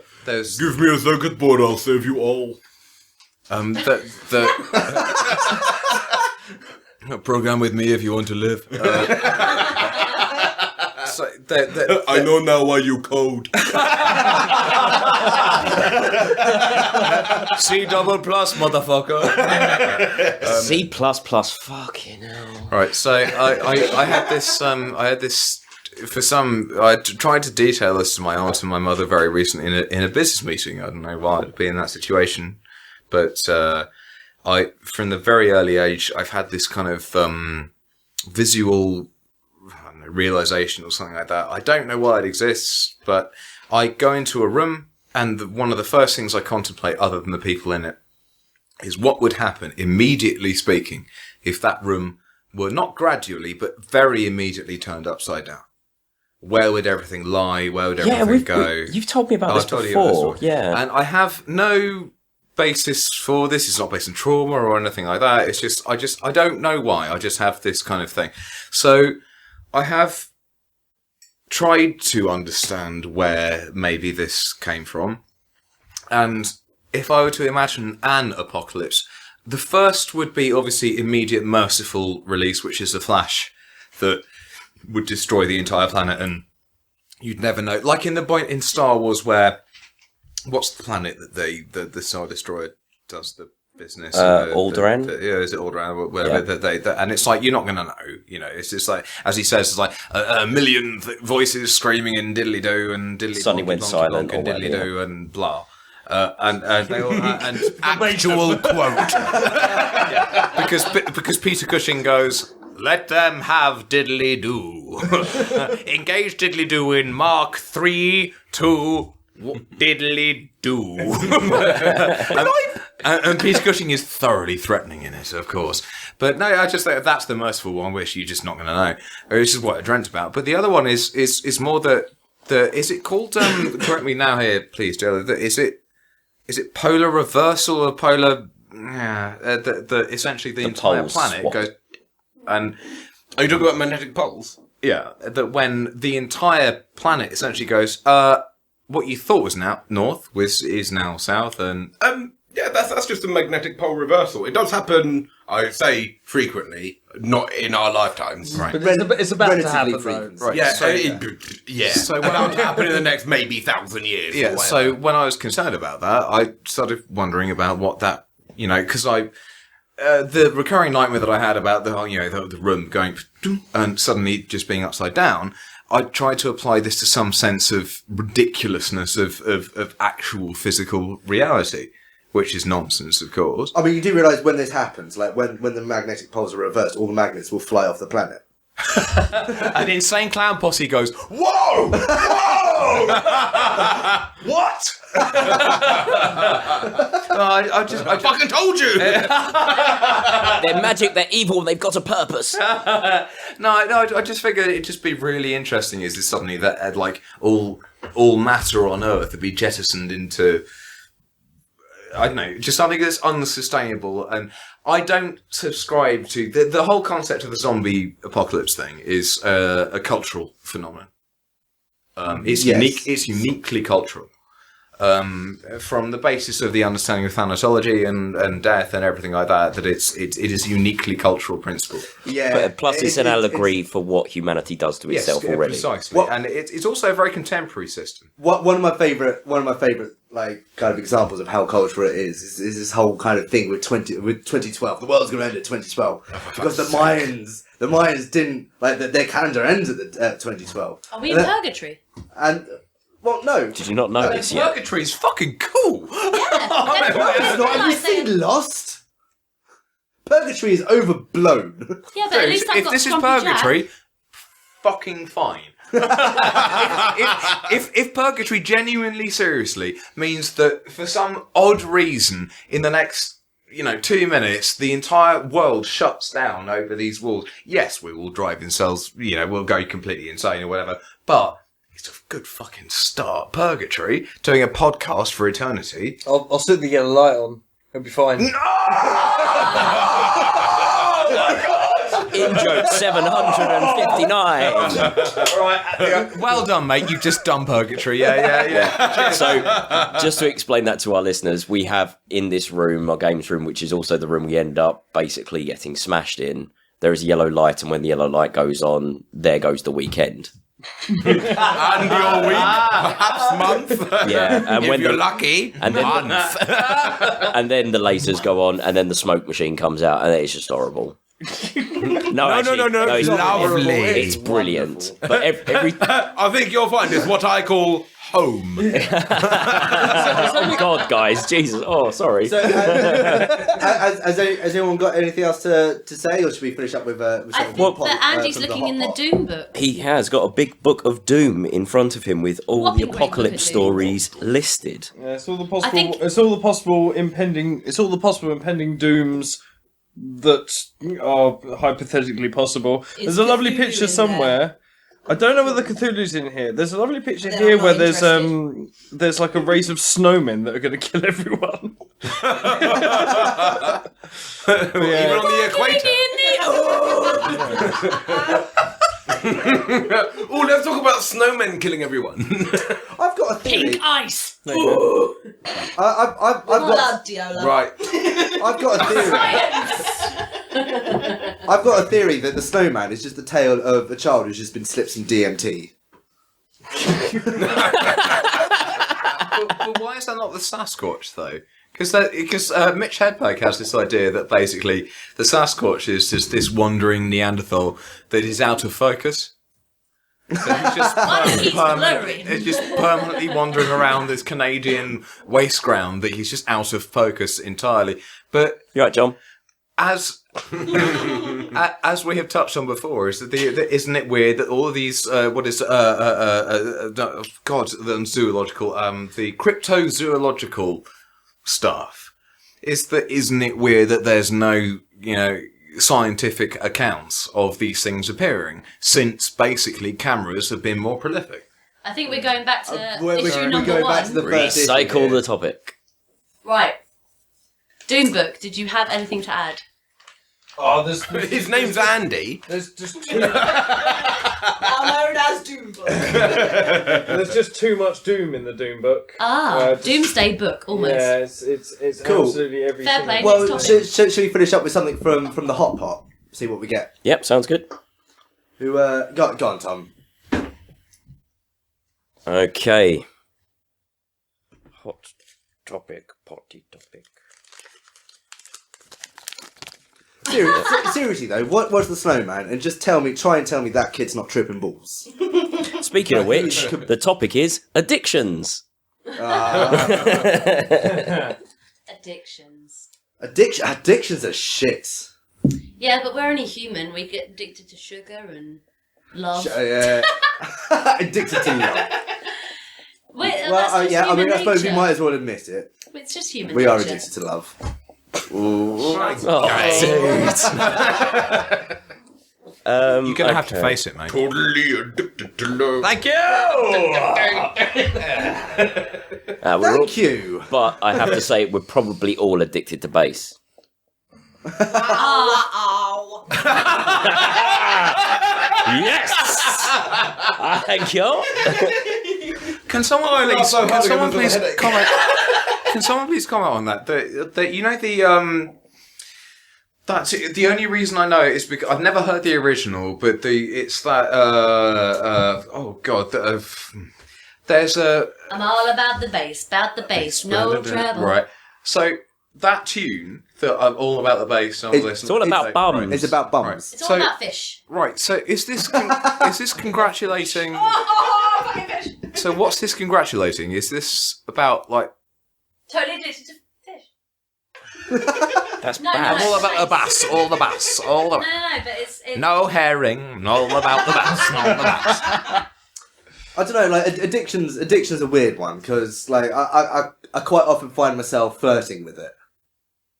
Nothing's a problem. It's okay to be addicted to something. Nothing's a problem as long as you can maintain like three things, and that's like going to work, your social circumstances, and like I don't know. health, Yeah, as long as you can maintain Health, those three things. responsibility, It doesn't and affect loved your ones. Yeah, if it doesn't affect those three things, it doesn't matter what you do. You can do Yeah. it as much as you like. You can be Yeah. addicted to wanking. You do it every second of every day, as long as you can still go to work, have a social life, and pay your bills. Nothing's illegal if you don't get caught. Indeed. It's such a weird topic because I mean, do you remember like Andy, like I remember Andy. Our mate Tom Sheehan. There was a period where he was addicted to water, and he would just drink water constantly. Always had to have a 2-litre bottle of water on him. He even said he was addicted to water. I thought he just was well hydrated. It's that he's well hydrated. I can tell that as soon as he walked into the room. As a puddle. You alright, guys? That's more us getting home on a Friday night. Pouring yourself through the letterbox. Do you think, however, you know, Christopher Hitchens' brother? His first name. Who is equally as fantastic. They had a massive war against the chap that would play Chandler in Friends. Matthew Perry. Thank you. Who it turns out had a massive drug problem. Oh yeah. Did you know? Did you see his weight loss and gain and loss and gain? But he had there was a head-to-head sort of moment where basically Hitchens versions Chandler. Matthew Perry. Where Hitchens was saying that it's entirely treatable and it's not within you, and that Perry was saying. That's quite insulting to someone that actually can't find it within themselves.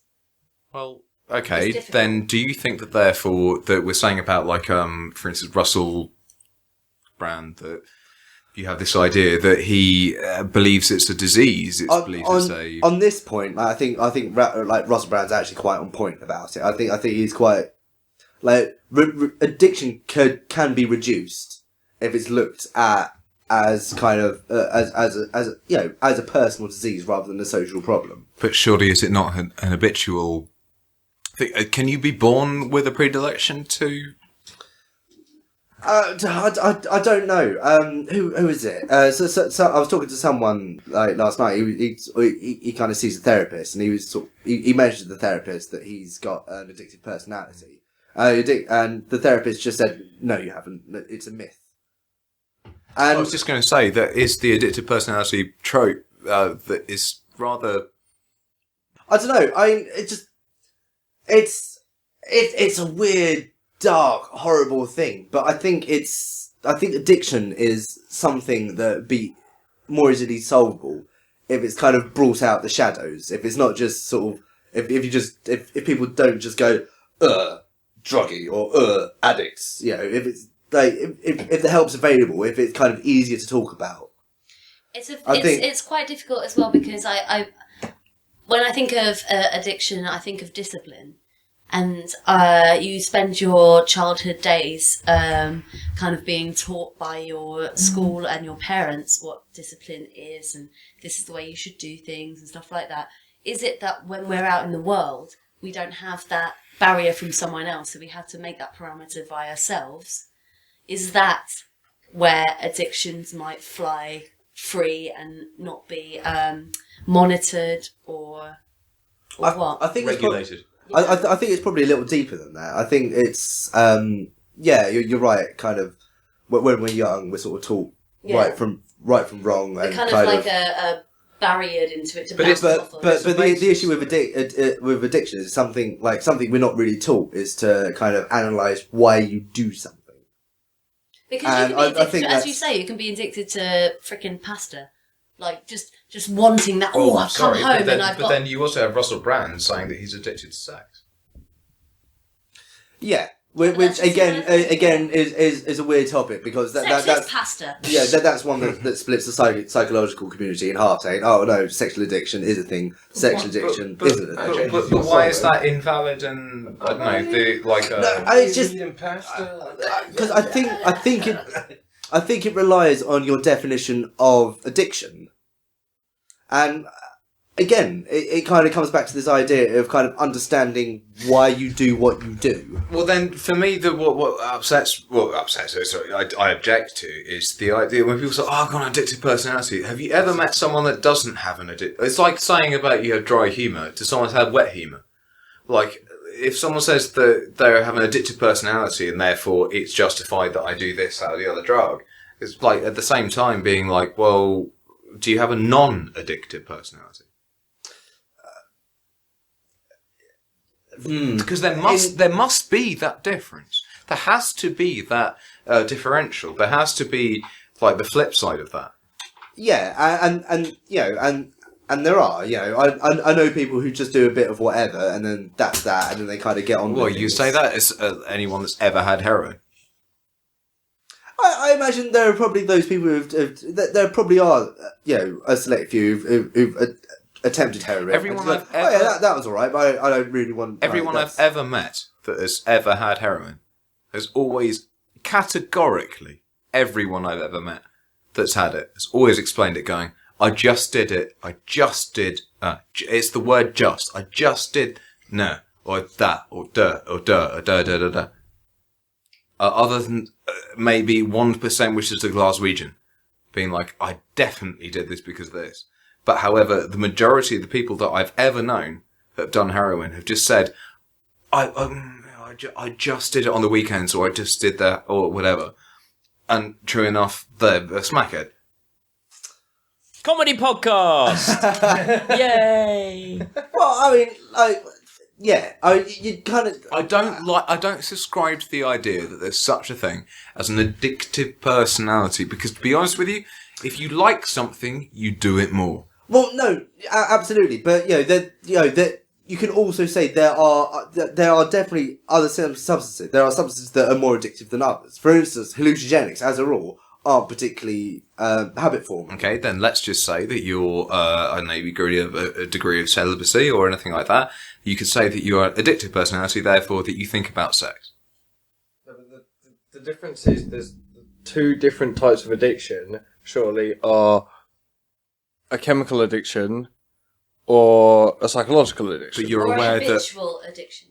Well, as in, like, literal, like, physical, like, you know, when people try and quit smoking, they have the nicotine things that bring them up to but that's a chemical addiction. Oh, no, but I mean, like... That's psychological. Psychological, that's what I mean. That's what you just said. I'm No, sorry, no, hang on. And Psychological. So there's the physical addiction Sorry, but and the psychological one. In defence of perhaps what you're saying, is that I deal with I say these people, which is an awful thing to say, but like, my business at the moment is vaping, for instance, which is trying to help people with a nicotine addiction, which the nicotine... that's so rose-tinted of you. No, sorry, it is, but the nicotine transmitter is, unfortunately for the most part, through cigarettes, which is carcinogenic. Massive. It's trying to make people healthier. It's not trying to weed them off their addiction. However, I deal with people who have an addiction, a massive addiction, on a regular basis. So, to suggest... For me personally, I have an objection to someone saying, I have an addictive personality. So, well, no, you're a human. In the way that if something is good... The only reason, in your sense then, an addictive personality is someone, and it comes into what you were saying about discipline, an addictive personality is someone who is less disciplined and lets themselves go with just what they want. What I'm objecting to is I don't like the idea that someone it's almost like horoscope saying like, oh, I'm this personality, therefore I'm more predilected towards having an addiction or this, that, or the other. No, I agree.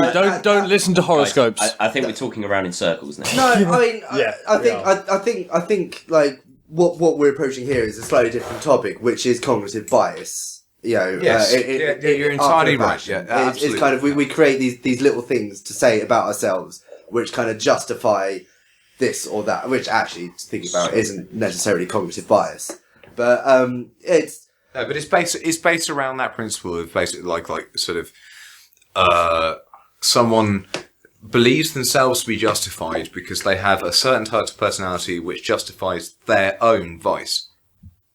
Yes.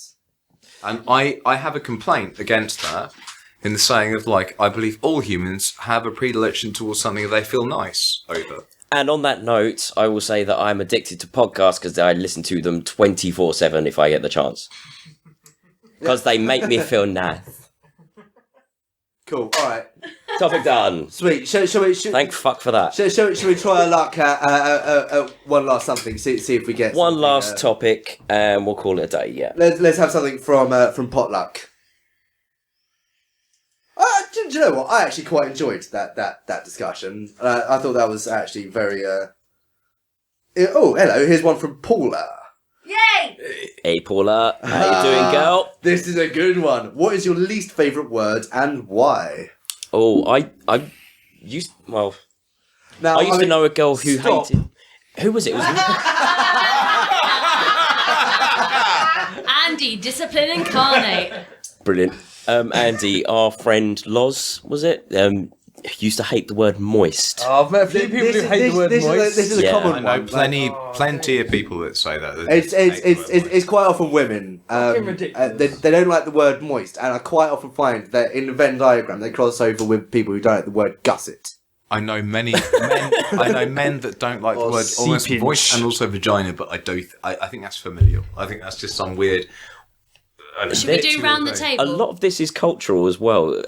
One word that we use quite a lot in English, particularly in the north, and definitely in Scotland, cunt is almost a friendly phrase to say to, one of those cunts. You say that in an American podcast or American TV show, it is the most Everyone goes, offensive word you can say. Massive gasp. I can understand why, because like phonetically, cunt has the stopping power of a bullet. It's hard and it's fucking. It's got but is impact. that not the discipline of like just general social kind of? Yeah, that's what I'm saying. No, That's what I'm I'm talking saying. Maybe that's the only, like- phonetically, it is. But maybe that's the only thing that some people can hold on to as, oh, we don't say that. Like the N word has been used so many times, and maybe the C word. Oh, that's the one thing we can put up on that pedestal as not being said. But it's and then, as non-racial. you say, Yeah. over in this country, we all just go, yeah, what? The Oh, C you're such a word? cunt.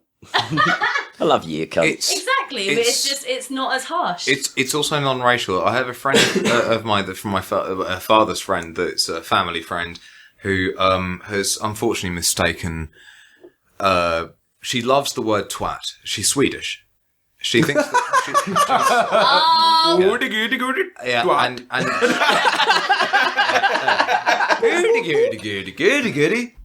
twat. But however, the thing is, it's actually very reverse to her sort of phonetics and everything like that and etymology. However, she finds it hilarious, and she occasionally comments on some of my Facebook things, being like, "Oh, you twat," when I've said something funny.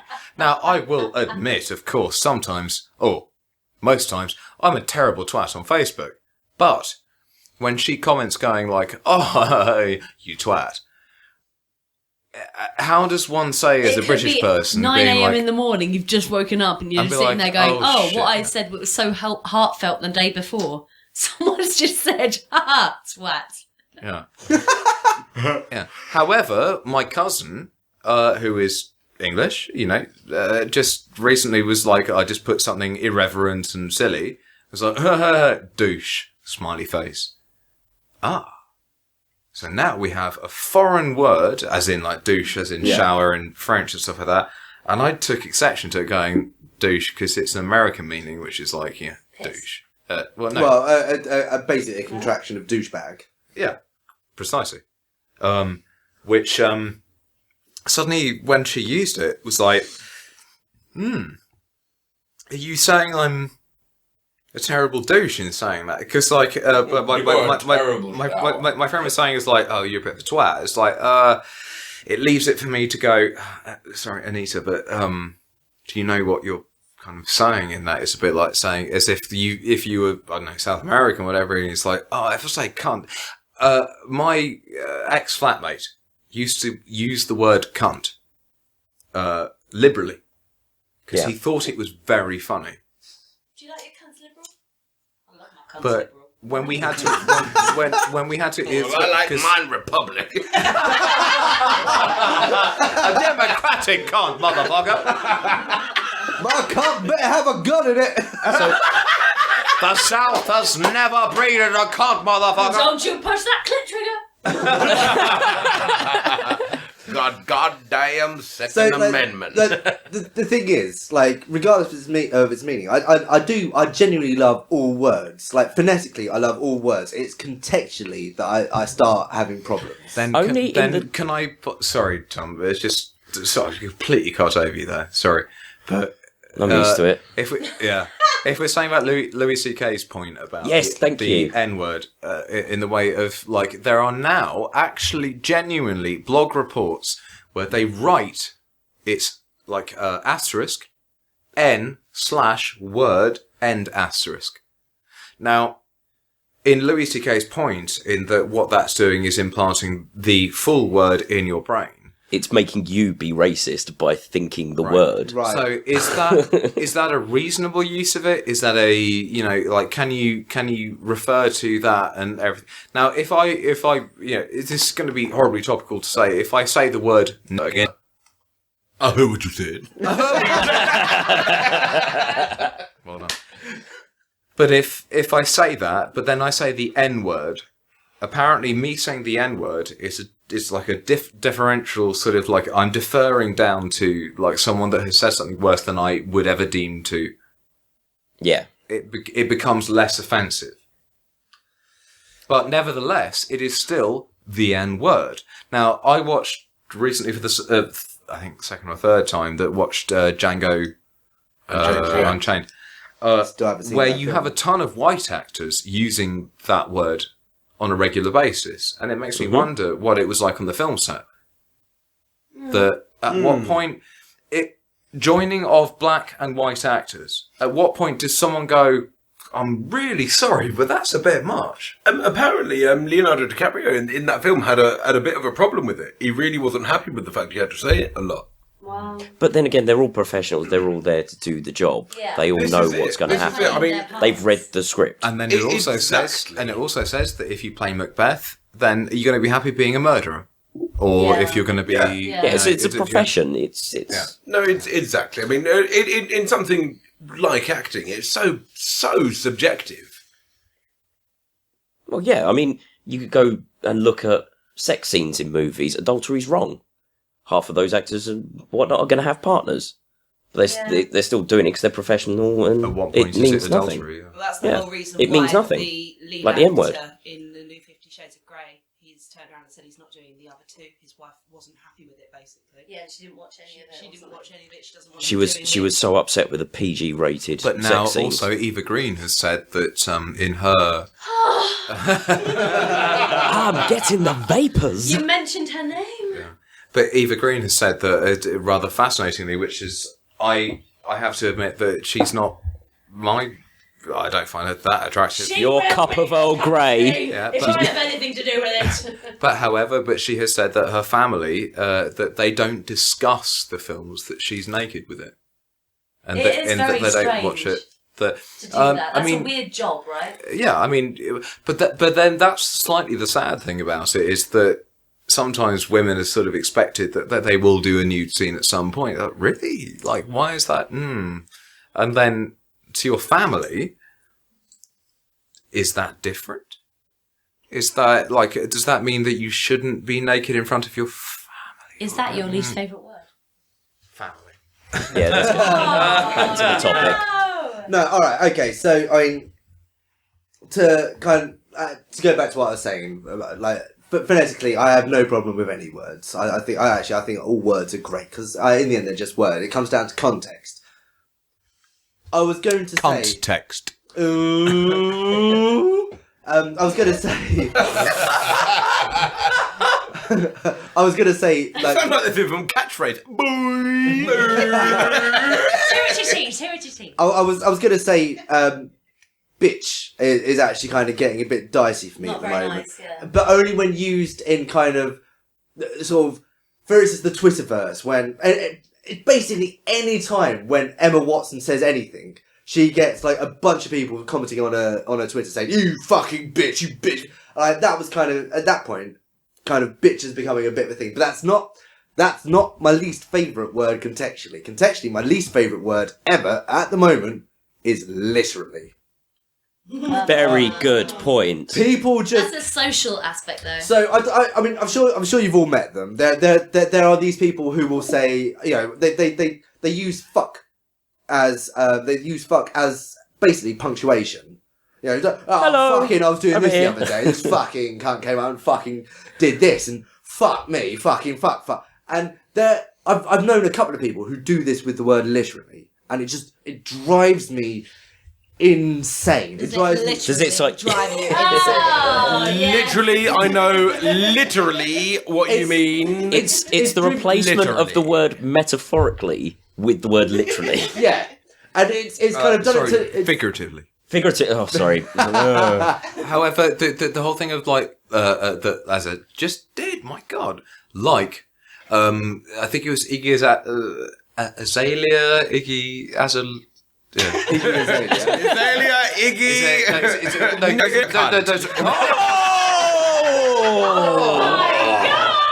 It's okay. Of all the people that are allowed in the room, but however, it's either Azalea Banks or Iggy Azalea.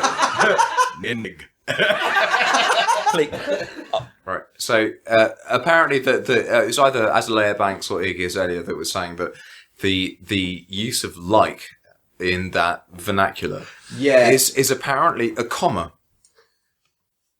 So it's a comma and it's a pause, and it's kind of it's a buy for time. Yeah.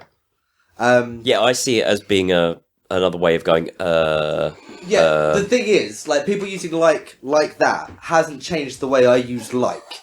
People using literally the way they use literally at the moment has changed the way I use literally. If I want to use the word literally, I have to first, like... Please stop saying literally. It's actually driving me mad. That's how bad it gets. It's fucking distracting, isn't it? It's really awful. It's gotten to a point now that if I want to use it, I preface it with the word quite. Quite? Oh, that's nice. That's British.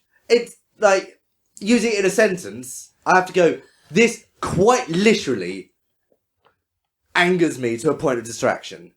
And you chillax, man. Distracted by the amount. No, that was an example sentence. Okay, so probably my least favourite words are guesstimate. Oh, fuck! Guesstimate!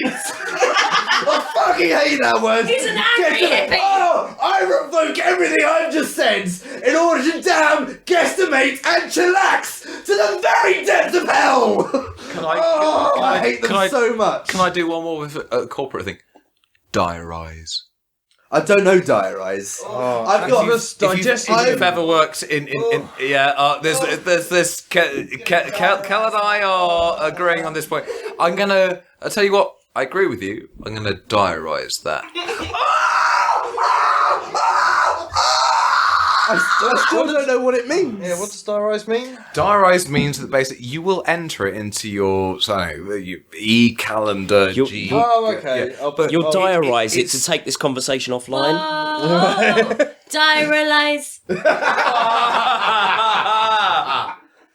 Yeah, okay, no, I revoke everything I've just said in order to kind of make a point. But I hate portmanteaus that make the portmanteau out of two words that mean exactly the same thing. Yes, guess and estimate. There's no difference between chilling out and relaxing, and there's no difference between guessing and estimating. I don't care what you say. Well, there's no difference. Estimate is an educated guess, but yeah. No, but we chill out all the time. But fuck off, is it relaxing? True that. And sort of in kind of in an action against this, me and Johnny ended up coming up with our own. We came up with a series of portmanteaus made of words that meant the same thing. The only one I can really remember right now is Johnny and Buddha. Jabuddha. Utilise. Utilise. Oh, that's awful. Yeah, isn't it? That is horrible. Isn't it? I'm going to inject the world with it because they've sullied my brain with chillax and guesstimate. They deserve nothing less. Chillatimate. What is that kind of... A gelatinous form of chillaxing. It's basically blueberry jelly whilst very relaxed. I saw it as relaxing by smearing Vegemite on your chest. I know what I'm going to utilise that. Oh god, this topic is actually angering me. This is really bad. Okay. I'll utilise your guesstimation. Right, so thank you very much all you guys for joining me here this evening. It's been a pleasure as always. Thank you, Andy, Taryn, Kel, Beth, Diola, and Hal. Oh, thank you. No, thank you. No, thank you. This one's been Thank you. This one's been an interesting recording. Oh, thank you. What's weird is that Thank you very much. This one's been so much out of control, but this one's been on a school night. Yeah. It's the first one Not on for school night. me. And it's the first one where the majority, well, half of us are feeling so under the weather and not with it. It started so calmly, didn't it? Yeah, and then you went on. Oh shit, we forgot to do shit or get off the pot on you two, just talking for hours. Do we have the chance to, by the way, name who is the pot calling the petal? The petal? Hello, petal. Calling the petal blue. The pot calling the petal cack. Hal, you're the petal. And I'm gonna call you cack. That's me done. So yes, thank you for listening as well, guys at home. I hope it wasn't too much of an ordeal. No, actually, don't thank you. I don't want to thank you for listening. To be honest with you, I just don't like the fact that you're listening. I think you're listening out of despite. And I think the fact that you're listening is kind of nasty. But that turns me on. On the other end of the spectrum, get in contact. I'll suck you off. I will suck you dry, listeners. Thank you. Thank you very much for our contributors, and you can find our shit on podtopicpodcast.com, on Twitter at podtopicpodcast, on Facebook and Tumblr, just search Pot Topic Podcast. You can send us emails at podtopicpodcast.com. How many times can I say Pot Topic Podcast in this sentence? Rate and review us on iTunes and Stitcher, please. Get us up there. Send in topics. Go to the website. That Tom has said and a we billion can fumble times. over all of your topics. And if we you have the ability, we have the power. We promise to handle them as clumsily as we possibly can. And thank you to everyone who did send in topics this week, because there were a shitload. Oh yes, send more. And if you have a chance to make a very weird picture, including a topic, on Instagram, good idea. Please do actually make the weirdest picture that you can involving a topic, and send it to us on Instagram. Let's see Use if the we can decipher hashtag it. Pot Topic Podcast and we'll see it. I'll set up a feed for it. Okay, cool. And also, if you're listening to us on YouTube or SoundCloud, please give us a like, get us up them charts, and get us some more listeners. Right.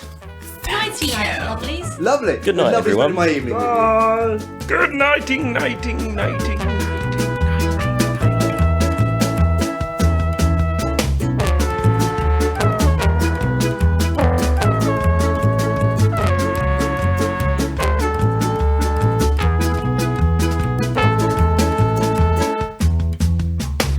Music used in this episode was Meatball Parade by Kevin MacLeod of Incompetech.com. It's licensed under Creative Commons by Attribution 3.0. Please see the MP3 comment tag or show notes on podtopicpodcast.com for more information. What's Tom's password on his phone? 3118. No. Yeah, it's one above Leeds. 7338. No, that's not it. Yeah, it's one more than Leeds, isn't it? It's not 7338. If it's Lee, it'll be 1337. No, yeah, 1338 rather. That's one more than Lee. Right. Yeah. Okay. Of course it is. Beth, talk for me. Oh, God. At a normal talking level? Oh, God. Yeah, that's fine. Okay. That's where your life has become. Oh, God.